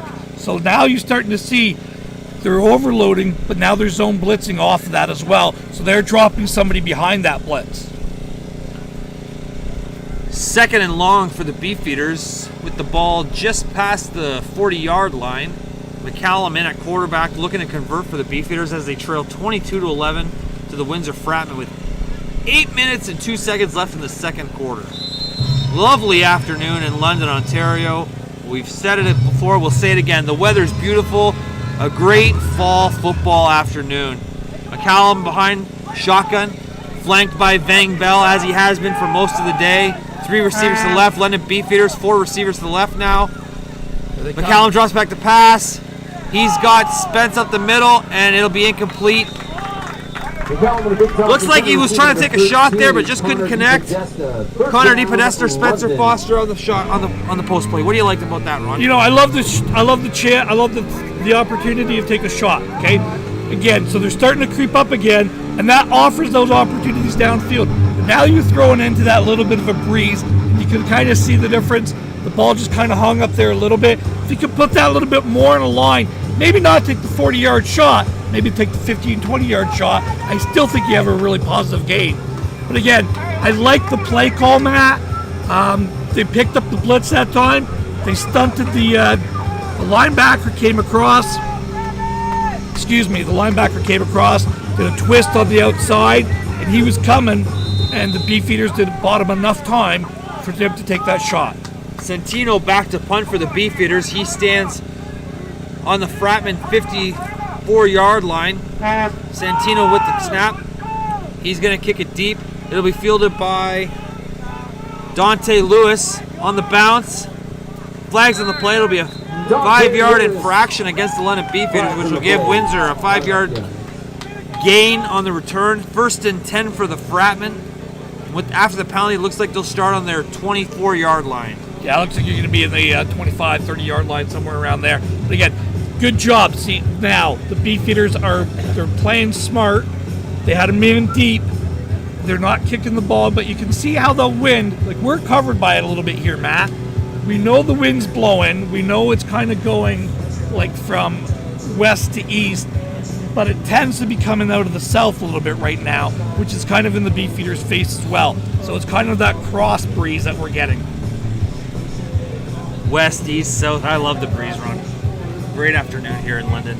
You know what, man? Any time that you're out here on a fall afternoon and it's not raining, it's not the other precipitation that we tend to get a lot of in Canada, that's a great day. The sun is shining, partly cloudy, blue skies. What else do you want? Well, the London Beefeaters trailed the Windsor St. Clair Fratmen 22-11 with just over 7 minutes remaining in the half. It's been a tale of big plays. Windsor jumped out to a 14-0 lead early. London came back. Vang Bell with a long touchdown run, followed immediately by a Windsor Fratman completion to McCready. Savoni up the middle for a gain of 4. Second down for the Fratman here. You got an injured Fratman as well, number 60, the offensive lineman. He got hurt. But what you're doing on this, we're coming back. We're faking the jet sweep. So there's McCready bringing the eye across with them. So they ran the jet sweep action to the short side of the field. I love the play design. Run it a few times myself over the years. But I think you got to run that to the other side of the field, more towards the wide side, or the field side. So he's tracking to the wide. What you're hoping to do is get the linebackers to over pursue on that, and then you're trying to pop that inside zone. So the call for me would be Joker left, and then you run a ISO or a zone right behind it. Get to see number 60 up and about and walking out the field, Matt. Liam Tomes for the Fratman, injured but seems to be walking under his own strength. Hopefully he's okay and can return shortly. First down on the box. All right, let's see who's still awake out there. If you're here for the Fratman, make some noise. Possibly a penalty. 5-yard penalty looks against London. It'll be 1st and 5 for the Fratman here. And if you're here for the Beefeaters, make some As Beal walks into the huddle with the call, referee blows the play in. Windsor 1st and 5. Yeah, I missed the flag. And I do apologize, but I must not. Beal under center. He's trailed by Savoni, as he has been all day. Fratman motion across the formation. 3 receivers to the right. Beal hands off to Savoni around the left end. He slips with a short gain. We'll call it 2nd and 4 for the Fratman here, as Savoni slips before he's able to find any space. And the London Beefeaters defense faces another 2nd down. If the Beefeaters do not adjust to number 1 with the safety, he's going to make another long touchdown run here in a couple plays. I'm just saying this now. They're bumping the linebacker to cover number 1, and the linebackers cannot stay with that playmaker for the Beefeaters. I saw it there again, and that's how they got those 2 long touchdowns on them. If they don't do this again, you're going to have him running a wheel pattern again, and it's going to be game over. Savoni behind Beal on 2nd down for the Fratman, who motion across the formation. Beal drops back to pass. He's taking another shot. Michael Beal finds Cody Holmes for a huge Fratman touchdown. And that's been the story so far. Big plays for the Fratman, with London having trouble covering downfield passes. The Fratman will take a 28-11 lead with just under 6 minutes left in the 2nd quarter. Ron, what can the London Beefeaters do to stop those big plays from the Fratman? They got to back off a little bit, and I know that they're concerned about the run game, and I know that they're trying to make the Fratman throw the ball downfield, but they're having success with it. We saw in the first week of the season when the Hamilton Hurricanes were here, similar thing. We saw Hamilton try to push the ball downfield. Wasn't quite there. Today, it's there for the Fratman. It's 3 long touchdown passes for Michael Beal and the St. Clair Fratmen. Jake Holloway will kick the PAT for the Fratman, and it is through the post. 29-11 Fratman with 5:51 left in the 2nd quarter. So big plays have been the story of the day. 3 long passes from Beal for the Fratman. Tazzy Vangbell responds for the London Beefeaters. When you get into a situation where big plays are the story of the game, how does that change your approach as a coach, Ron? Well, what you're doing is you're looking for the next explosive play then. It's really what you're trying to do. But the problem with that is, unless you get the right coverage and unless you can block long enough, it's kind of hard to get that explosive play downfield. You're looking for it on special teams. You're looking for it with a turnover from your defense. You're looking for some type of momentum. If you're the defense,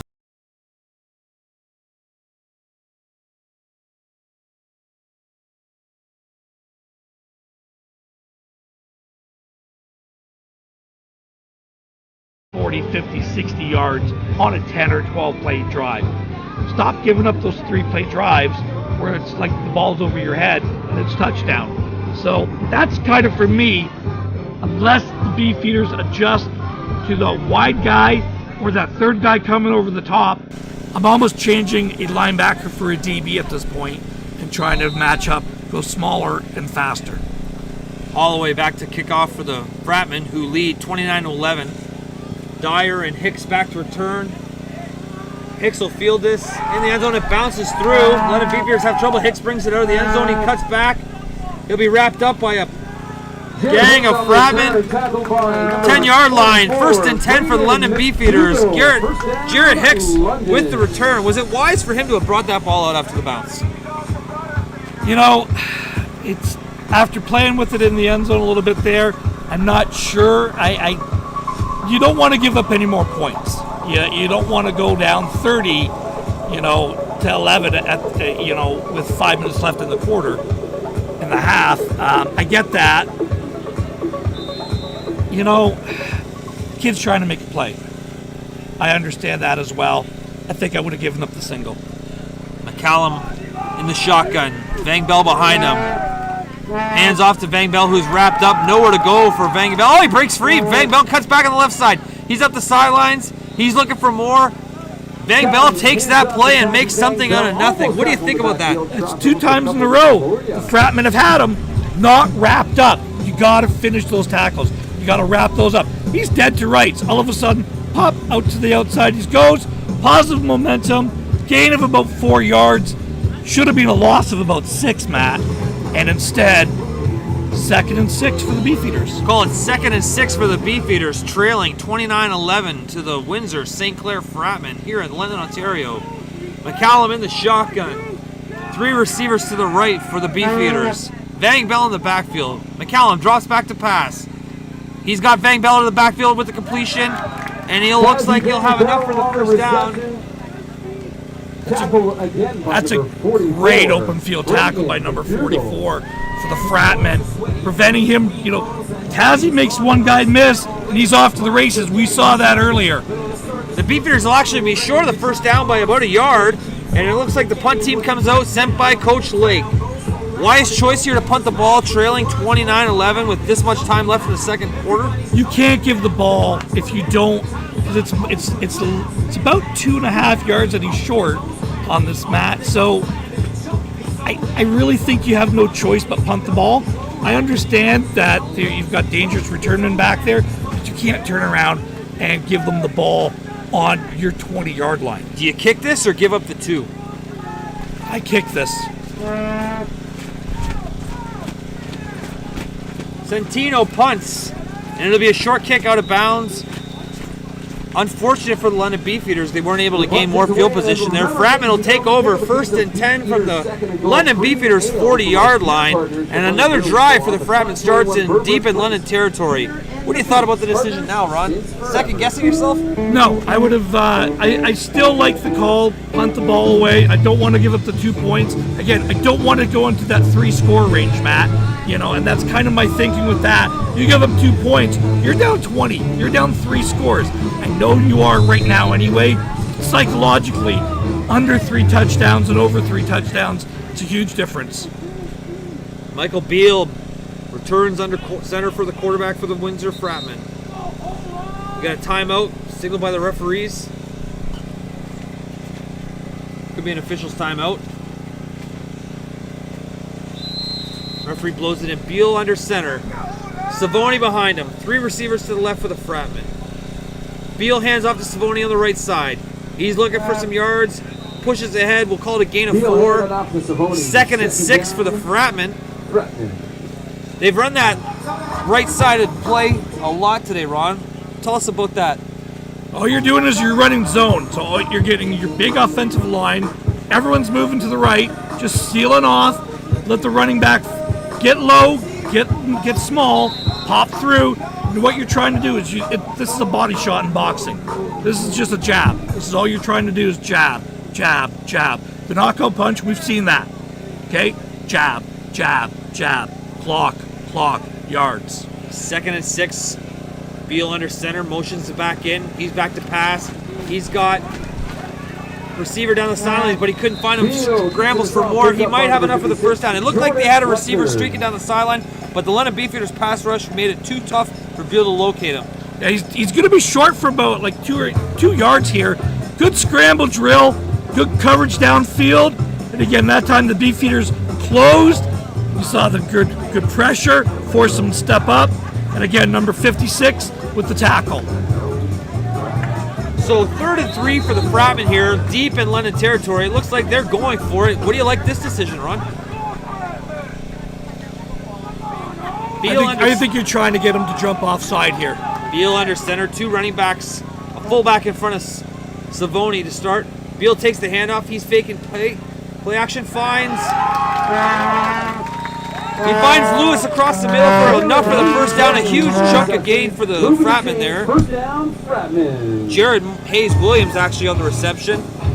Do you think the Beefeaters thought that they were going to try to draw him offside there? Yeah, absolutely. I believe they did. So they weren't ready for the play. I don't think that they were. You got to be. Great play design. You had Nick Roberts running down the seam, or excuse me, McCready running down the seam, and you just came with a simple slant underneath it. So you just, all you're doing is just running that under route. 3-minute warning. Referees announced a 3-minute warning to the bench. And we got a Fratman first down deep in London territory, up 29-11. Beefeaters have to hold on this series. They cannot give up the touchdown. Savoni in the backfield, Beal under center, takes a snap, turns, hands off. We got a whistle on the play. I don't see flags, but the referees blew that down immediately. We'll see what the assessment is here. Don't know if they've blown it in yet. Could have been a Beefeater, or the Fratmen were too eager to get started, smelling the end zone here. Regardless, London Beefeaters need a stop. There's the play. Windsor will rehuddle, and we'll start again. Beal under center. Savoni in the backfield. He's got a fullback in front of him. 2 receivers each side for the Fratmen. Beal takes the snap, hands off to Savoni on the right side. London Beefeaters dunk through. It looks like somebody started early, but no flags to play. Great stop for the Fratmen, or for the Beefeaters there. Jordan Fletcher off the edge, coming right on block. He knew the play. They didn't change the play design. So they just ran up and said everyone did the same thing. They had already tipped their hand on what they were running. They knew it was going to be that zone play to the outside there. Fletcher shoots the block, makes a tackle in the backfield. 2nd and 12 for the Fratmen here. Deep in the London territory, looking for another score. Beal breaks the huddle, walks up under center. 2 receivers to each side. Savoni in the backfield, led by a fullback. Beal under center, takes the snap. He's faking, he's rolling. He's got a receiver in the end zone. There's a flag on the play. Was it caught? Cody Holmes with the reception. Incomplete. Cody Holmes with the near reception, but a flag on the play. Let's see what the penalty is. This is going to be pass interference against the Beefeaters. He doesn't turn his head. He just runs right into the receiver with his back. You can see they're at the top of the route here. Here goes the ball. Doesn't turn around. Makes the contact. PI in the end zone. Ball's on the 1. What could he have done there to avoid the pass interference, Ron? You got to turn your head. You got to look towards the ball. You know the ball's in the air. Eventually, you've got to be a playmaker. You made the interception earlier today. You know how to catch. You know how to do that. You got to turn around. You got to track the ball. So he doesn't. He's beat. He doesn't want to give up the touchdown. Unfortunately, causes the PI.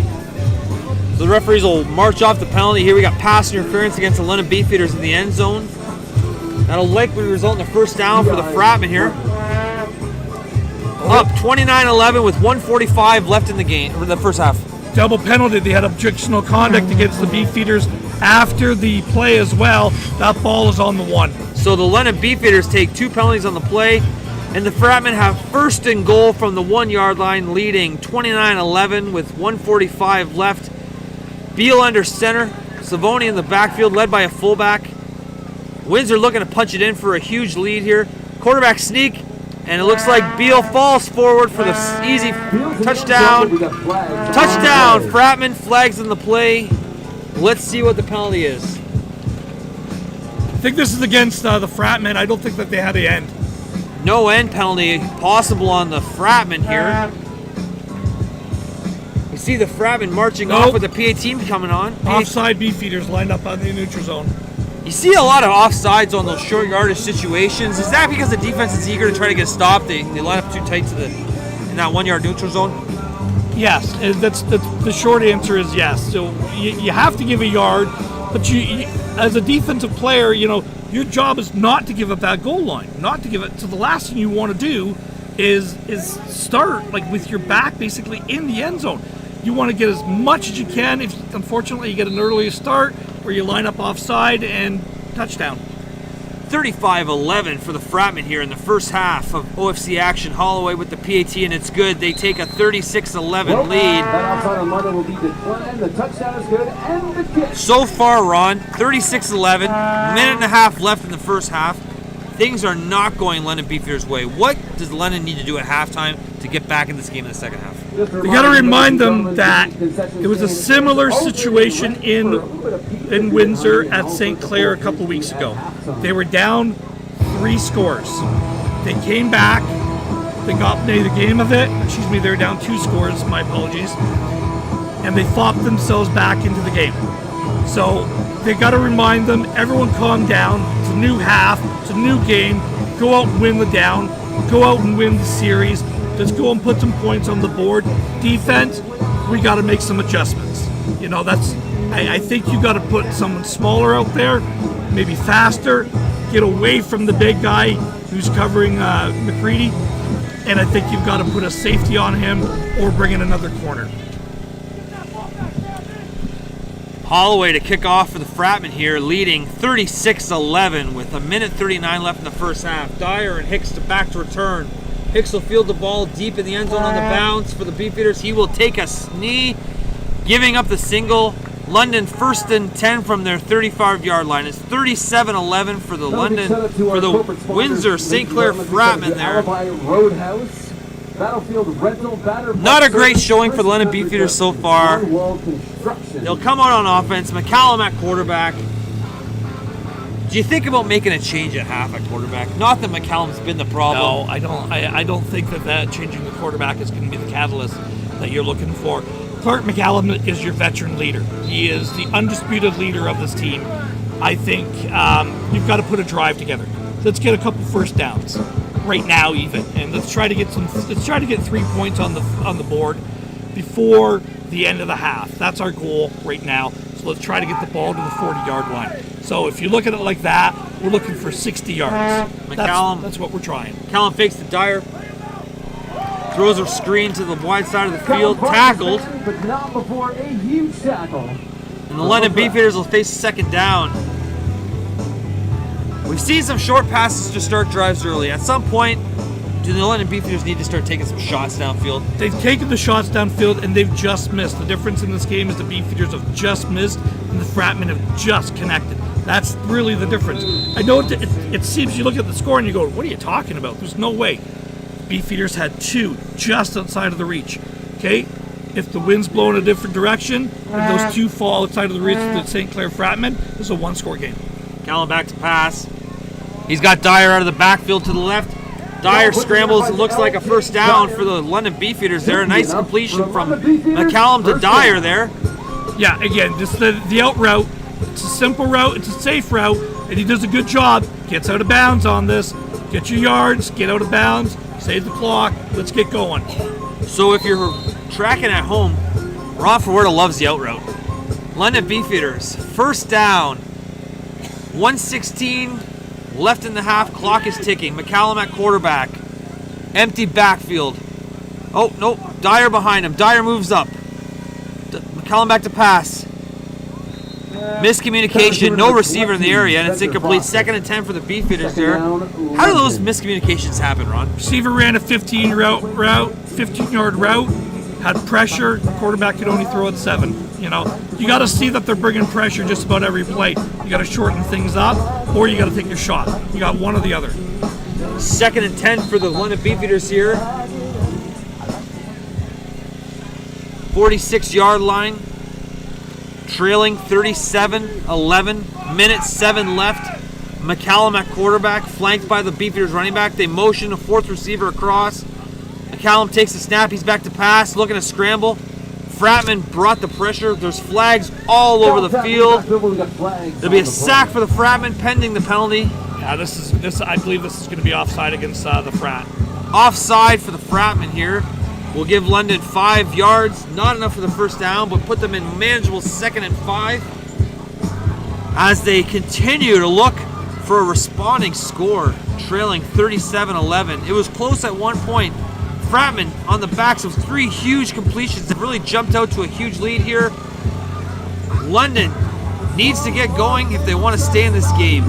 McCallum unable to find a hole in the defense on the pressure there, but the penalty will give them a 5-yard gain. It'll be 2nd and 5 for the London Beefeaters on their 51-yard line. McCallum in shotgun. He is flanked by Van Bell. Beefeaters motion again. Multiple receivers in motion. McCallum back to pass. He's got a receiver over the middle for a huge first down. That's Wolf Sim again. And it looks like that'll be a first down for London Beefeaters as the clock continues to tick under a minute to go. The wide receiver, the tight end, that what we're doing on that, is you can just see him. He's just settling down. They want to bring that pressure. Just get 10, 12 yards upfield, settle into the zone, make the quick completion on this. 20-yard gain. Matt, you are 5 yards away from field goal range. 5 yards away from field goal range. 1st and 10 for the London Beefeaters. The clock is ticking as the referees blow it in. Under 50 seconds to go in the half. McCallum in the backfield, taking his time. Receivers motion. McCallum back to pass. He's got Mitchell Spence on the sideline, but it'll be incomplete, out of bounds. 2nd and 10 for the London Beefeaters. McCallum so close to connecting with Spence there, but unable to keep his feet in bounds. Just off the fingertips, you can see it. They got the wheel concept going on here. So you had the swing with the back. You're just running a corner behind it. It's a great idea because you got the clear out. You got the one-on-one. Just can't quite. That's a tough throw into that breeze too, Matt.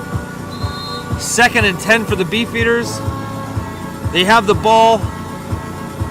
38-yard line of the Windsor Fratman going in, looking to respond. There's 37 seconds left in the half. McCallum in the shotgun. He has an empty backfield behind him. A lot of motion from the Beefeaters. McCallum back to pass. He's got multiple receivers up the left sideline. Scrambles, looking for space. Turns, throws. Unfortunately incomplete, and it'll be 3rd and 10 for the Beefeaters with a tough decision here for Coach Lake. What do you think here, Ron? I don't know if you're in field goal range at this point. I think you're right at the edge, and that wind is a little bit stronger than we thought. I think you got to go for it here. So based on the score and the yardage, you're going to leave your offense out to go for it, facing 3rd and 10 from the 38-yard line. Let's see what Coach Lake does here. We don't see any substitutions, so it looks like they've made the decision. Beefeaters will go for it on 3rd and 10 yards to go with 27 seconds left. I like the decision, Ron. If he scrambles and gets 5 yards on that, I think you kick the field goal or take a shot at the field goal. I just think, seeing how the ball was reacting from this point of the field and warm-ups, if the ball's going to hold up just a little bit, I don't know if he's got quite enough lag at that point to get it there. I think you need 5 more yards. Callum back to pass. He's got a receiver up the middle, but that'll fall intercepted by the Windsor Fratman. He had a receiver streaking down the post, but he overthrew it. Windsor will take over, 1st and 10, backed up deep. In that situation, facing 3rd down, would you like to see the defensive back knock that ball down to keep the field position, or? Yeah, you want to get the better field position on that. I know I've been hypercritical of the Beefeaters at times today. You got to throw this ball. If he lays that up there and tries to put the ball on your receiver. Throw the ball, let your receiver make a play, especially into that breeze there, Matt. The ball's going to do funky things the longer it holds up there. I think you got to put it more on the line.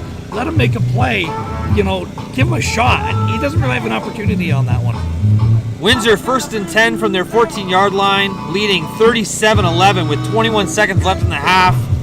We'll see what the Fratmen elect to do here, but so far they have been able to find the big plays on the field. You run, you get to half.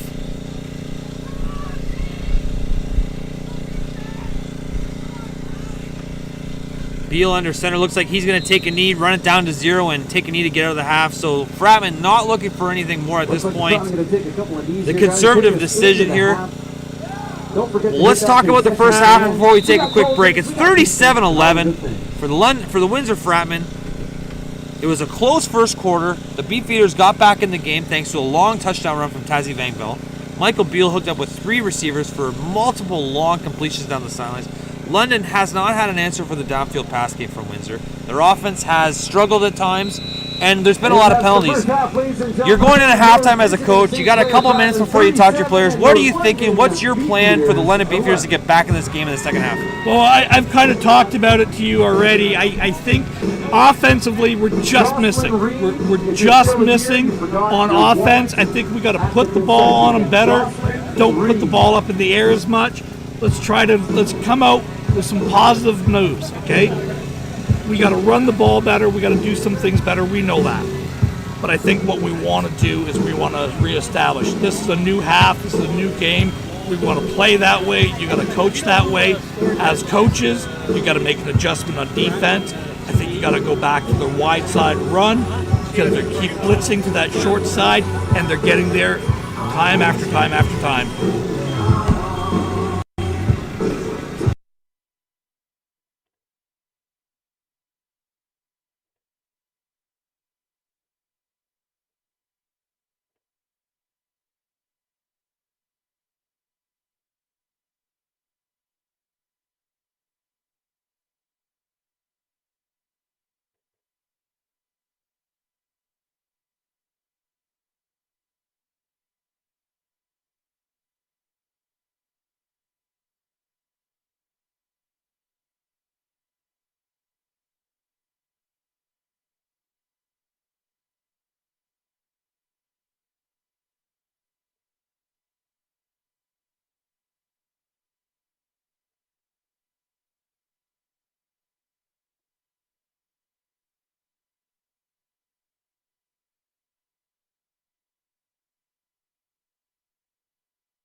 And we're back. Second half action from Citywide Field in London, Ontario. Your London Beefeaters take on the Windsor St. Clair Fratmen, trailing 37-11.5. The first half was a plethora of big plays for the Fratmen. London got back in it, and then more big plays from the Fratmen. We got second half action ready to kick off here. Your London Beefeaters looking to get back in the game. I'm Matt Snyder, joined with Ron Ferwerda at this beautiful October afternoon. The sun is starting to set slightly. Holloway kicks off. Dyer back to return. He's going to field it, and he's up the middle. That's actually Kazadi. He's tackled just past the 25. We'll call it the 28-yard line. First and 10 for the London Beefeaters at the 28-yard line. So if you're the Beefeaters, I kind of mentioned it as we were going off the air, you've got to go into this half saying it's 0-0. You want to play every snap, every down. You know, let's put something positive on film. If you're the Fratman, there's not really an adjustment you want to make. You've done everything that you wanted to do. You've pressured them. You've gotten the deep pass. Maybe run the ball a little bit more, take some of the pressure off. Okay, again, if you're the Beefeaters, let's put some positive things on film. McCallum in shotgun, flanked by Vang Bell, as he has been for most of the game. Three receivers to the left. Beefeaters motion, hands off to Vang Bell up the middle. Vang Bell breaks free, he's got a big chunk. That'll be an 11-yard gain for the Beefeaters to start the second half. A great start for the Beefeaters on the first play, Ron. Great inside zone play again. Tazzy Vang Bell's more of the outside guy, but to keep the defense honest, you want to keep it inside a little bit. And again, there's the speed. There's the difference maker that Tazzy Vang Bell is. And again, great play, great calm down, everyone relax. Let's just go back and play some football. Big play there on the first play of the series. First and 10 from the 36-yard line for the London Beefeaters. McCallum in the shotgun. Vang Bell beside him. McCallum calls for the snap, hands off to Vang Bell again. Vang Bell breaks free. Oh, he's rumbling for the sideline, left side. Vang Bell's looking for space. He is upfield, and that's a gain of 6 yards from Vang Bell. Two straight runs to start the second half for the London Beefeaters, and Vang Bell is finding yards. So what they're doing, St. Clair, is they're looping their linebackers, okay? So what I mean by that is the Mike linebacker is coming around the end, and they're vacating the middle. So the Beefeaters have identified that. But again, we've seen a few instances where the Fratmen are not wrapping up the tackles. That was, again, they had them dead to rights, didn't wrap up the tackle, didn't finish it, and all of a sudden now, positive gain, second and about 4 here, Matt. McCallum has 4 receivers to his left side. Vang Bell to his right. Calls for the snap. Fakes a handoff to Vang Bell. He's got Spence Foster down the sidelines, incomplete. Flag on the play. Looks like an offside AKO. London had the free play. McCallum tried to find Foster for the free shot. What do you think about that? Well, again, you had them. The hard count, you've seen that a couple times today, with them going after that aggressive Windsor defense, that aggressive St. Clair Frat defense that they are, which is what they are. You've got the free play on that one. Take the shot. Doesn't matter if it's intercepted or not. This is a 5-yard penalty. It's going to be enough to move the sticks. It's going to be a first down London. So facing a 2nd and 5. 5-yard penalty against the Fratmen should give London a first down.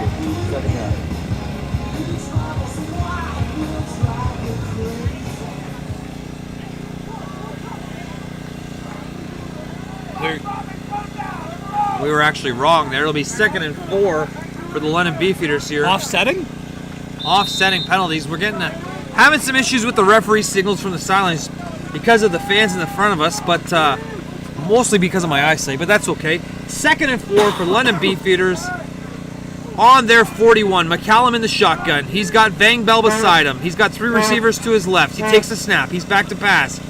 He finds DePodesta up the sideline. DePodesta is gone, and the Beefeaters are going to score there. Mitchell Spence actually for a long touchdown.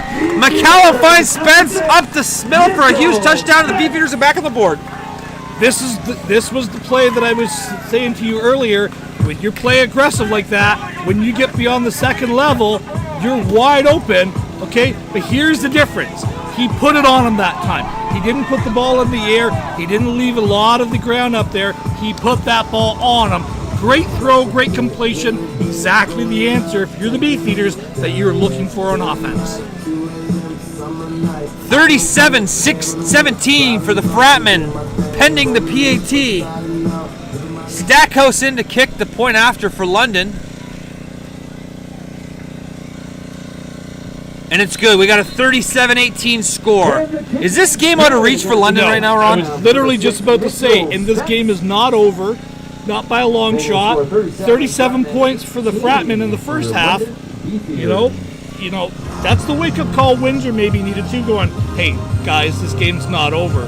But again, great job, great completion. See how the velocity on that replay, Matt? I know I'm just kind of watching it here. See how he put that on him? That's the difference. That's the Clark McCallum I want to see. Put the ball on the receiver. Let him run. Let him make play. There's a lot of green space out there when they're playing 15 yards and up with all 12 men. Centino to kick off for London. Trailing 37-18. 2 minutes into the second half.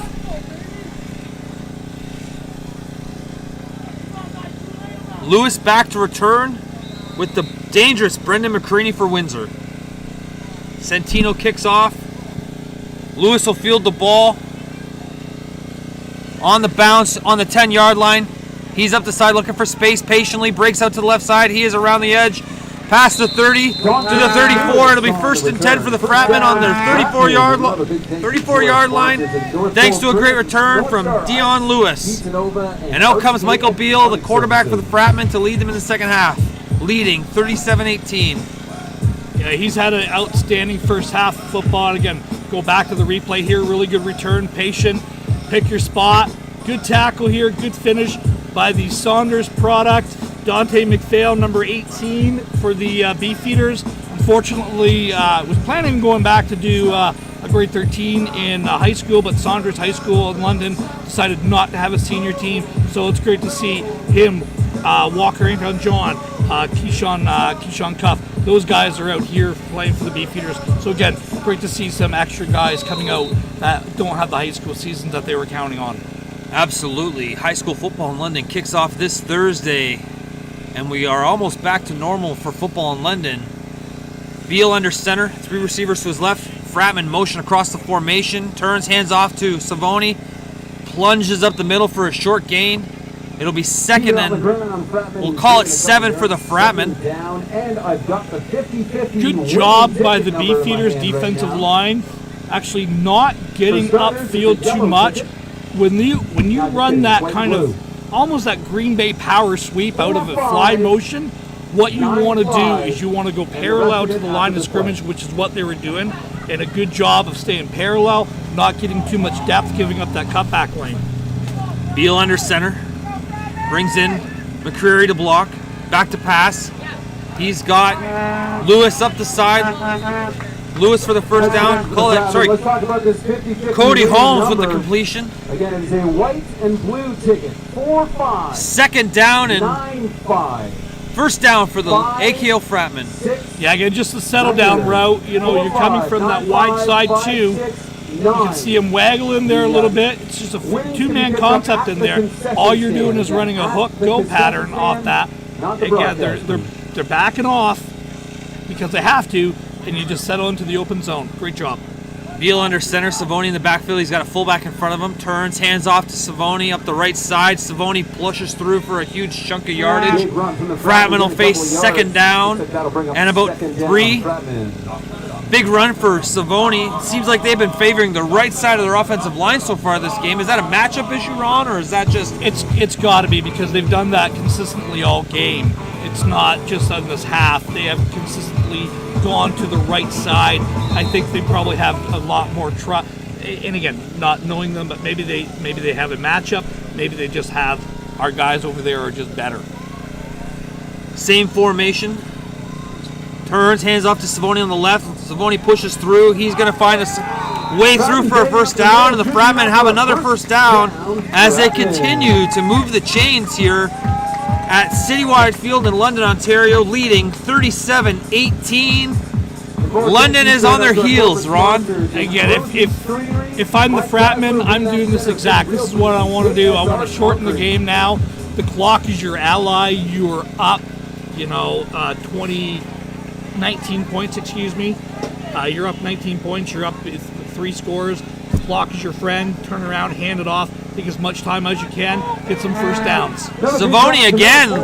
Windsor's brought in a second fullback, so they're in their power running package as Savoni plunges through the right-hand side for another huge chunk of yards. London is really struggling stopping the run on this drive, facing a 2nd and 4. Well, again, the adjustment I kind of talked to you about, Matt, was maybe you got to take a safety and put him at the linebacker position. And, well, you know, I'm going to give up something on the run. Well, now, unfortunately, we're seeing if you give up something on the run, they're just going to shove the ball down your throat. Turns, hands off to Savoni on the left side. Savoni plunges forward. He'll have enough for the first down if the spot is accurate. Might be tight based on the spot we're seeing. Really, really close. It's almost right in front of us here. I think he's going to be, that's first down. First down, Fratman. And it looks like the Fratmen have made a conscious decision to come in the second half and run the ball. They brought in 2 fullbacks. For the first half of the game, we saw mostly in a 5-receiver formations. Is that something that kind of is based on the score, or maybe have they seen something from London, Ron, that they like to take advantage of? I think it's an attitude thing. You want to work on some things. You always, in the second half, when you're up big, you always want to have something to work on. Let's put something on film. Let's plant something in someone's head for later on down the road. Here we go. Beal back to pass, finds the receiver in the flats. He's going to find 5-yard gain, 2nd and 5 for the Fratmen. Beal found Hayes Williams for a 5-yard gain, 2nd and 5. Fratman around midfield, starting to move the ball with some efficiency. Well, again, what they're trying to do here is they're just trying to chew clock. So you want to keep the sticks moving, keep the chains moving, get that going. So again, really good job by the Fratmen. And again, I really like this heavy package that they're coming out with in the second half here, and really just going to shorten the game here. That's what we're trying to do. Turns, hands off to Savoni, who's tackled immediately in the backfield, stumbles back to the line of scrimmage. There's a flag on the far side of the field, could be an offside. 2nd and 5 for the Fratmen here. I think you're going to get the Beefeaters lining up offside or leaving a little bit early here. It's a 5-yard penalty against the Beefs. It's going to be really close to a first down. I think it'll be enough for the first down based on the yardsticks. London defense struggling to get off the field here to start the second half after a huge strike from McCallum to Foster to start the second half. Savoni's been the workhorse for the Fratmen in the second half so far, led by his 2 fullbacks, including London Dawson and Everett McVanleer. 2 big fellas. Dawson, 6 foot, 255. That's a lot of power running in front of your workhorse tailback. In checks in number 7, Kane Voquez at running back for the Fratmen. First time we've seen him today. As they get a first down, the sticks are set. Beal under center. Voquez checks in at tailback. Motion for the Fratmen. Turns, hands off to Voquez. He's through the right side of the line. He's got a lot of space. Gain of at least 5. 2nd and 5 for the Fratmen here. Yeah, I love this attitude that the Fratmen are coming out with. You know, saying, I'm just going to run the ball down your throat and make you guys stop us. And again, if it's not broke, don't fix it. First half, they showed that they can throw the ball over their head. Now they're establishing a physical aspect of the game, and they're being more physical at the point of attack. They're bringing in the extra fullback. You take it out a couple receivers. You're bringing up 2 big boys, and you still are getting chunk yards. Cody Holmes motions for the Fratmen. Turns, hands off to Voquez on the right side. He is tackled by a plethora of running defensive players for the Beefeaters. It'll be a loss of 1 yard. 3rd and 6 for the Fratmen here. Just over center field. Up 37-18. What are you thinking about a decision, Ron? You got to punt it at this point. I really think you punt the ball away. You've taken 7 minutes of clock off the field. Excuse me. And, you know, you flip the field position now. So now you're going to force London. Oh, looks like Beal's going back under center, so they're going to try to go for it here. So AKL will go for it, facing a 3rd and 4, just past the 50-yard line of the London Beefeaters. Ball in the 45, up 37-18. Beal under center. He's got Savoni in the backfield, offside. London, looks like the London Beefeaters jumped offside, and Windsor, who may have simply been trying to draw them offside, gets what they wanted. First down for the Fratmen. It continues to fall apart for the London Beefeaters in the second half. What do the coaches need to do to calm their team down and get back in this game. You gotta find guys. You know, I know it's an offside and I know it's a mental error thing, but he's trying to make a play. He's trying to step up. He's trying to make a stand for his team, and I get that. Unfortunately, you just got to play. You got to understand the down situation, what they're trying to do. They tried to do that earlier today too, and then the other time they went for it on third down, they actually lined up and went for it. So Fratman have done a good job of kind of keeping the Beefeaters on their heels. You just, again, right now, hey, they're going to try to run the ball. Let's stop them right now. Fratman motions Savoni to the right side. He's through for a gain.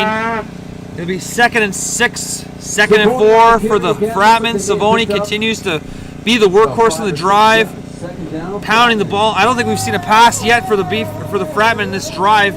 2nd down and 4 for the Fratman. London Beefeaters on their heels. This is being run after run. This is a strictly an attitude drive by the Fratman. And you know, as an offensive coach, I love it. As a fan of the Beefeaters, it's kind of dejecting. Beal under center in the same formation they've shown the entire series. Dawson flanks, motions across, turns, hands off, fake. Beal looking to pass. He's got Cody Holmes for a touchdown. Fratman continue to pile it on. Run after run after run to start the drive. Beal fakes the run, finds Cody Holmes through the middle for a huge touchdown. Jacob Mandel unable to play defense on the play, and the Fratman jump out to a 43-18 lead on the back of a 7-minute drive, which was all Savoni. It continues to pour on the London Beefeaters here, Ron. This is a statement game for the Fratmen. You know, these were the 2 highest ranked teams in Ontario that we had coming in today. The Fratmen are basically making a statement, not necessarily to the rest of Ontario, but to the rest of the CJFL, going, we're here, we can play this, we're coming for that championship. And again, remember that Canadian championship game will be played in Ontario. 26-point lead for the Fratmen with 5 minutes left in the third quarter, Ron. If you're the London Beefeaters, do you think about substituting to your bench at this point, getting some of your younger players experience? I want one more drive. I want one more drive. I want to make it, again, a positive. If I can turn around offensively and come out with another score, and at that point, then you kind of look at, okay, let's get some experience in there and everything else. Depends on how quick you can score and how you do it as well.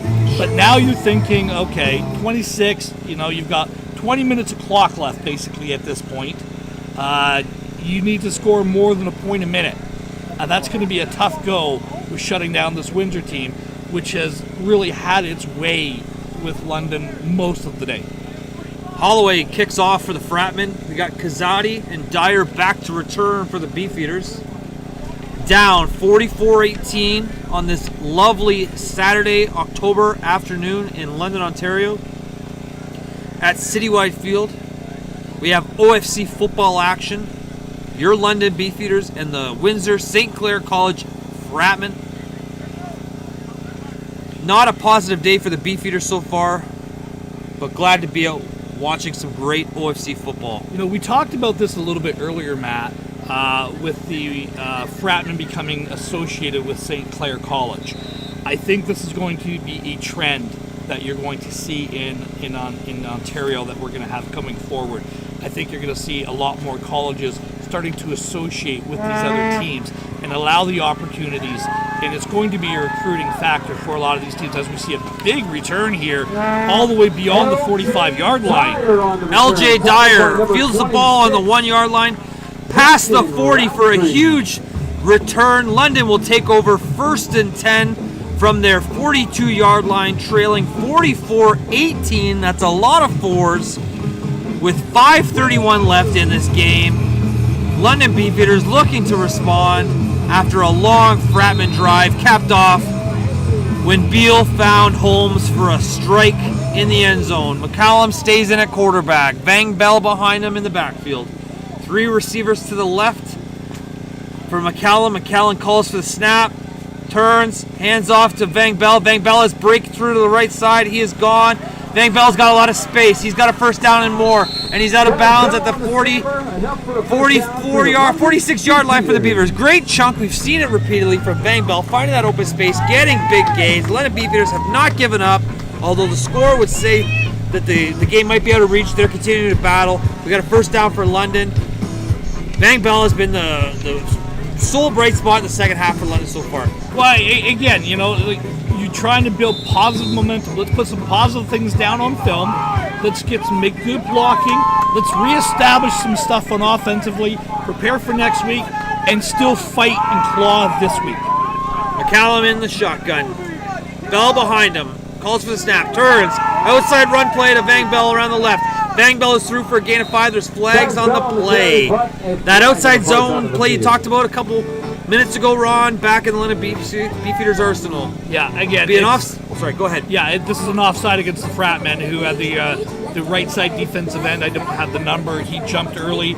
But again, it's that zone play. It's that outside zone play that I know you're a huge fan of as well, Matt. It's really hard to stop a guy, especially like Tazi Van Bell, number one McCready for the Fratman as well, Savoni. They also run that play very, very well. And what the play is designed to do is get all your offensive linemen going in the same direction. And what you're trying to do is you want to push the edge as much as possible, and you're looking for that cutback, that one cut, bang, go. That's what the zone is, as opposed to a man blocking for you guys that are trying to understand the difference between a zone block and a man block. That's a perfect example of one cut, follow it, one cut, get up yards. 1st and 5 on the 42-yard line for the London Beefeaters. Turns, hands off, fakes. Finds Spencer Foster for a first down. McCallum with the play fake to Van Bell. Finds Foster for the first down. And the London Beefeaters move the chains. Again, so you've got that zone look, okay? And now you've come in just with a quick little post behind it. The Fratmen are playing off. They don't want to give up the big play on that. So again, you just take that little settle down post route. Boom. Gain of 12 yards, 15 yards. Again, positive momentum for the Beefeaters. That's what you're looking for in the second half. And you do it one drive, one play at a time. McCallum calls for the signal, takes the handoff. He's looking to look deep, and he has him. McCallum finds Mitchell Spence for the long touchdown completion. The London Beefeaters continue to fight despite being down 44-18. It's now 44-24 with 3:19 left in the third quarter as McCallum finds another long receiver for a touchdown. That's twice in this half that he's found found number 6 for the Beefeaters. Mitchell Spence. Spence on the post earlier. This is just a straight go route. I thought he cramped up a little bit at the end, so we'll have to keep an eye. Maybe it's time. Maybe his day at that point is over. I don't know if the Fratmen have put other kids in on their defense, but that's 2 drives in a row now for the Beefeaters. Fake for the London Beefeaters. LJ Dyer takes the snap from center and plunges in for a 2-point conversion. We'll call it 44-26. Fratman. LJ Dyer with the fake PAT. Takes the snap from center, up the middle. 2 points, and the London Beefeaters trail by 18 points with 3:19 left in the third quarter. Now you're under 3 scores. Again, that magic number that we talk about in the Canadian game. The Beefeaters had a 75-yard drive in 4 minutes. Okay, you need to have a stop now on defense. If you're thinking right now, you've got to get a stop. You've got to shorten the game. If you're Windsor, you've got to shorten the game. You will do exactly what you're doing again. Run the ball, run the ball, run the ball. Take a shot deep. But if you're the Beefeaters, you've got to establish right now you need a 2-and-out on defense. And if you get another drive, game on. Maybe a situation where Windsor thought the game was already in hand and started to sub early or something. At what point do you feel comfortable kind of going to your bench and saying, hey, there's a good chance we're going to win this game, Ron? It really depends on the situations that you're in, the time that's left in the game. That's why I said I wanted at least one more drive for the offense, before I'm looking at it. If I don't score on that, maybe I'll start looking at substituting at this point. At this point, if you're the Beefeaters, we're going all in. And I think if you're the Fratmen, you've got to realize that it's like, okay, game's back on here. Again, 0-0 at the start of the second half. Centino kicks off short. And it looks like that ball is loose. It could be an AKO ball, but it's loose on the pile. Beefeaters got it. And we're going to have a decision to make for the referees here. London motions in and kicks the onside kick. Centino chases the ball, pile of bodies, and it looks like the London Beefeaters have recovered. London will have first down from the 50-yard line, down 18, on the onside kick from Centino. Perfectly executed. There's flags on the play now, after the play. What do you think about that, Ron? Great call. You know what? Let's put it all out there. Let's get going on this. I love that mud huddle. You know, they knew what they were doing. They lined up for it. When you went for the 2 earlier on that, you'd made a conscious decision. Regardless of this is what's going on, I'm going for the onside kick. We're going to get back in this game. We've got momentum. Let's stop that momentum from Windsor. Let's take this game back in. Let's make a game out of it. Great job. I love the call. And it was Kadri, the guy who made the interception, got perfect for the touchdown earlier as well. That's his second big play of the game. Kadri with the reception on the recovery on that. I want to see this. I think this is going to be a UR penalty against the Fratman on this, I believe. Just the way it was kind of going down. So a great call from special teams coordinator Scarpelli of the London Beefeaters, and a 15-yard penalty against the Fratman will add on to the London Beefeaters. They will have a first down on the 35-yard line going in. 10-yard penalty, 40-yard line. I was wrong. I was never a math guy, Ron, but regardless, first and 10 from the 40, down by 18, 3:15 left. Number 4 is at quarterback for the London Beefeaters. McCallum at quarterback, flanked by Vangbell, 3 receivers to the left. London looking to make this a 2-score game. McCallum calls for the snap. He hands off to Vangbell up the middle. Vangbell gets through. He's looking for yards, keeps his feet moving. He's got 4. We'll call it 2nd and 6 for London. You know, first time today since kind of when it was 14-11, there's a little bit of excitement in this game now, Matt. And you can kind of feel it's like, well, let's take some momentum. And again, here's the other thing I'm talking about that I said earlier. The Beefeaters, like the Fratman in the first quarter, were doing it into the wind. That's the other really important thing. They're going to get the win in the fourth quarter, so that the wind has died down a little bit in the second half, but they are going to have that advantage. So you've got to capitalize right now. If London can score before half, we have an exciting fourth quarter on our hands. McCollum calls for the snap. Vangbell up the pass block. He's looking to the left to Foster. Foster with a completion, first down and more. He's got a gain of 14. McCallum to Spencer Foster. First down, London Beefeaters as they continue to move the chains. Down 44-26, 18-point deficit, but the Beefeaters continue to claw back with 2:22 left in the third quarter.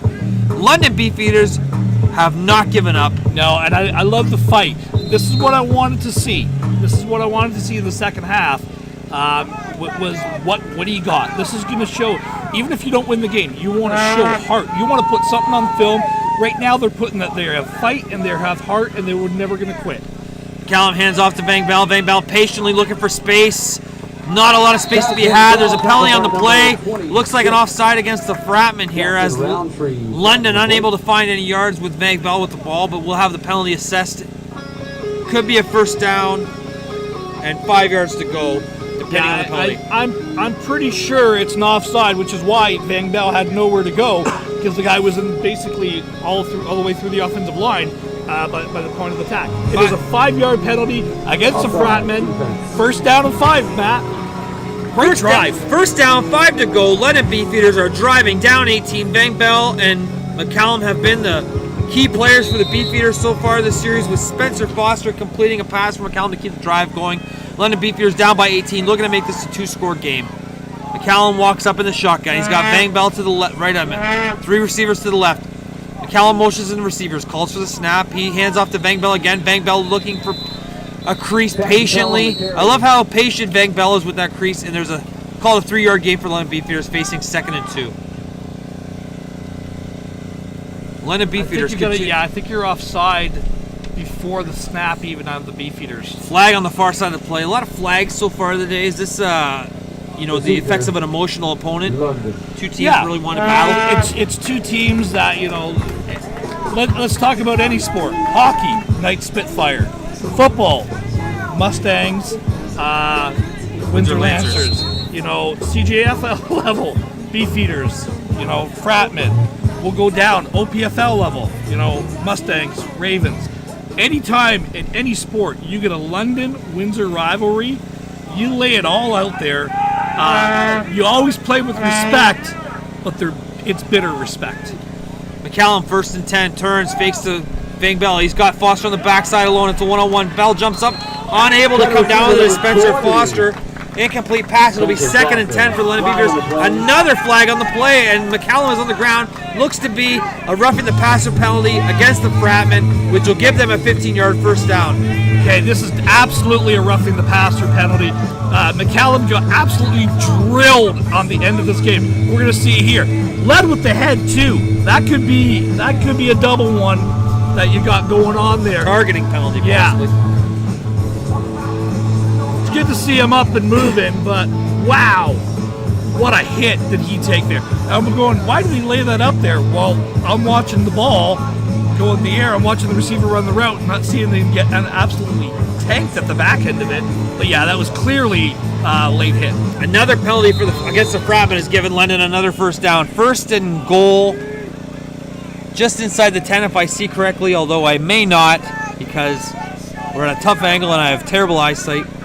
Regardless, London continues to drive down by 18. McCallum calls for the snap. He's looking to pass. He's got Foster on the backside. Incomplete. Had Foster on the slant. He's been looking for Foster all day. Good opportunity, but incomplete. It'll be 2nd and 10. London Beefeaters. 2nd and goal from the 9-yard line for the London Beefeaters. I love the call. I love that post, especially there. You're showing some jet motion. I know this play design well. I've run it a couple times myself. You're showing the jet motion coming across. You're just trying to get, because again, that corner's on an island now. So now he has to guess, am I playing inside, am I playing outside? You've taken a shot outside on him. I love that comeback coming to that post now. See if the Beefeaters can punch this ball into the end zone though. 2nd and goal from the 9-yard line. McCallum calls for the snap. He's got Dyer in the backfield. Intercepted, tipped and intercepted again. An unfortunate mistake for London Beefeaters as McCallum throws a tip ball that's intercepted in the end zone, stopping a London Beefeaters drive. They were so close to bringing this within a 2-score game, and unfortunately they turned the ball over. The Windsor Fratman will take over. 1st and down from the 20-yard line. That's unfortunate. He stared him down. He tried to force that ball in there, and again, double tipped. So it's tipped there, it's tipped again, and just happens to fall right into it. Do you get credit with 2 interceptions on a double-tipped interception run? No, unfortunately, it only counts as 1. London Beefeaters had a great drive there, unable to capitalize. They remained down by 18, 32 seconds left in the 3rd quarter. Windsor Fratman looking to ice this game. The last drive they had saw them burn a ton of time off the field. It was a heavy dose of Savoni in the backfield, led by his 2 fullbacks. Michael Beelan at quarterback for the Fratman. Beautiful. Windsor, who is 3-0 on the season, will play next week. I believe the Beefeaters have a bye next week. I was just trying to find that. And unfortunately, it just citywide data issue that it normally is out here. For all the Windsor fans, we have a final from University of Windsor. The Lancers were victorious over the Griffins 16-14 today, so could be a double victory day for the Windsor football community. Short game for Windsor as Savoni dives ahead. Loss of 1, actually. It'll be 2nd and 11 yards to go. Again, congratulations to Coach Ciselli on his win. Guelph, I kind of thought would have more this year. They've taken it on the chin a couple times. Again, I just heard at half that game was tied at one point, and it was a really tight, really well played, tight defensive game. Good to see Coach Ciselli get the win. Great to see football back across Ontario after a long delay. Beal back to pass. He's got receiver in the flats, but it's short, and it'll be an incomplete. It'll be 3rd and 9 to go for the Fratman, looking to punt the ball. Again, if you're Windsor, you don't mind that because that's going to be, I think you're going to get one more play, or that might have been the last play of that was the last play of the quarter. So now, 15 minutes left, You didn't give up that second score. Had the Beefeaters scored on that last drive, that long drive, we would have a very, very drastically different game here. As it is, you've got 15 minutes. You don't mind punching the ball here. You're just trying to take the clock. You don't necessarily like the pass, and there you had a lot of success running the ball in that third quarter. Why not go back to it, Matt? The quarter change will bring us into the fourth quarter. Windsor leading 44-26, up by 18. Your 3-0 Windsor Fratman against the 3-1 London Beefeaters in OFC action live from Citywide Field in London, Ontario. A beautiful Saturday, October afternoon. The leaves are changing, which is unfortunate because it means I got to do some raking this weekend. But we got Windsor facing a 3rd and 10, punting the ball back to London, who trail by 18, looking to get back into a 2-score game. Nick McKenzie back to return for London. Holloway back to punt for Fratman. Holloway receives a snap. Block punt! The ball is loose. It is recovered by Windsor in the end zone. Could be a safety for the London Beefeaters. Regardless, a decisive block from the Beefeaters special teams. We'll wait for the referee, but it'll be a safety for London, which will give them 2 points and the ball. They're now down by 16. It's a 2-score game. What a great call from special teams coordinator Scarpelli here. We'll try to catch the number of who made the block. What a swing for the London Beefeaters in the last 10 minutes. Right up off the edge here. That is Cody McRoberts, the do-everything stud for the London Beefeaters, with the block off the edge. Holloway had no chance to punt that ball. London Beefeaters will be awarded 2 points and take over possession following the kickoff. It is now 44-28 with 14 minutes remaining in the quarter. London Beefeaters now trail by 16 points. 2-score game, Ron. We have ourselves a football game in the fourth quarter at Citywide Field. Well, and again, like the first game, Windsor had jumped out to a big lead, and London came back kind of in that fourth quarter and made a game of it. Is that trend going to hold again? Are we going to have another barn burner? Are we going to have another nail biter? We see the fight in both these teams, okay? And I love that, and I love that about these Beefeaters, because they haven't quit. They haven't given up. You could have nailed it in at halftime, down what you were down. They didn't. They come out and fought, even though they didn't score on that other second drive in the third quarter. It was a long drive. It was getting big yards. Dyer and Kazadi back to return for London. Holloway will kick off for the Fratman. Fratman subbing their last player. They were short. Leading by 16 points with 14:40 remaining in this game. Holloway kicks off. It's a deep kickoff. Kazadi will clean it, catch it on the run. He is returned up the middle. Through to the left side. Kazadi looking for space. He's got space. He's up past the 40-yard line. Huge tackle there. Huge tackle from Braden McDougall of the Fratman there on Kazadi, as London will take over 1st and 10 from their 40-yard line, trailing by 16. Lots of time left in this game, Ron. 16 points. What are you thinking as a coach if you're the London Beefeaters? Well, you know, again, it's the same theme I've kind of said all along in the third quarter. Let's get some first downs. Let's get some positive momentum. We're going to win this half of football. That's what we have to do. But now, you've kind of opened up your playbook a little bit here, and the thought of putting those backups in at this point, I think that's on the back burner now, and let's go for the win here. Let's get some first downs. Let's change the field position, which you have on that punt block. And again, that's the other special team one. That's the third one on special teams this year. 1st and 10 for the London Beefeaters on the 40-yard line. McCallum takes a snap, hands off to Dyer. Dyer cuts back to the left. Dyer's got space. Van Bell's got space. Van Bell's got a first down. There's a flag on the play. Van Bell cut back against the grain, found a chunk of space and took it. Huge gain for London. The flag came out after he had the first down. We'll see how the referees assess this. A lot of flags so far, huh? I think you're going to have a holding after yards gain, though.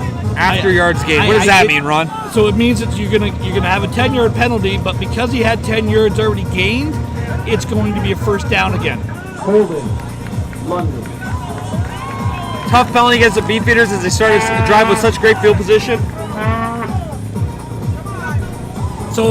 That's exactly what the call is. It's going to go back 10 yards. They're going to give them the yards that he gained, which is to the 51-yard line. Move it back 10 yards, so the ball will be on the 41-yard line, and it'll be a first down, Beefeaters. London Beefeaters looking to score. Down by 16. 14 minutes and change left in the fourth quarter, trailing the Fratman, their arch rival from down the 401 in Windsor. McCallum at quarterback. Vang Bell has been the workhorse for the Beefeaters the second half. McCallum in the shotgun. Vang Bell flanks him to the left.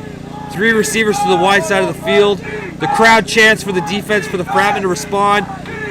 Vang Bell takes the handoff. He's up the middle. Cuts loose again. Vang Bell down the left-hand side. He's got just shy of a first down. It'll be 2nd and 2 for the London Beefeaters. Vang Bell is running wild for the London Beefeaters so far. Yeah, he's really been the story or the catalyst or the motor on this in the second half. Same play. You've got the slice action coming with the Y, the tight end, and all they're doing is running inside zone with a slice off of it. Gain of 8 yards. London Beefeaters trail by 16. 13 minutes, 46 seconds remain in the game. Ron, I'm so happy to be here. If I wasn't here, I'd be hanging curtain rods.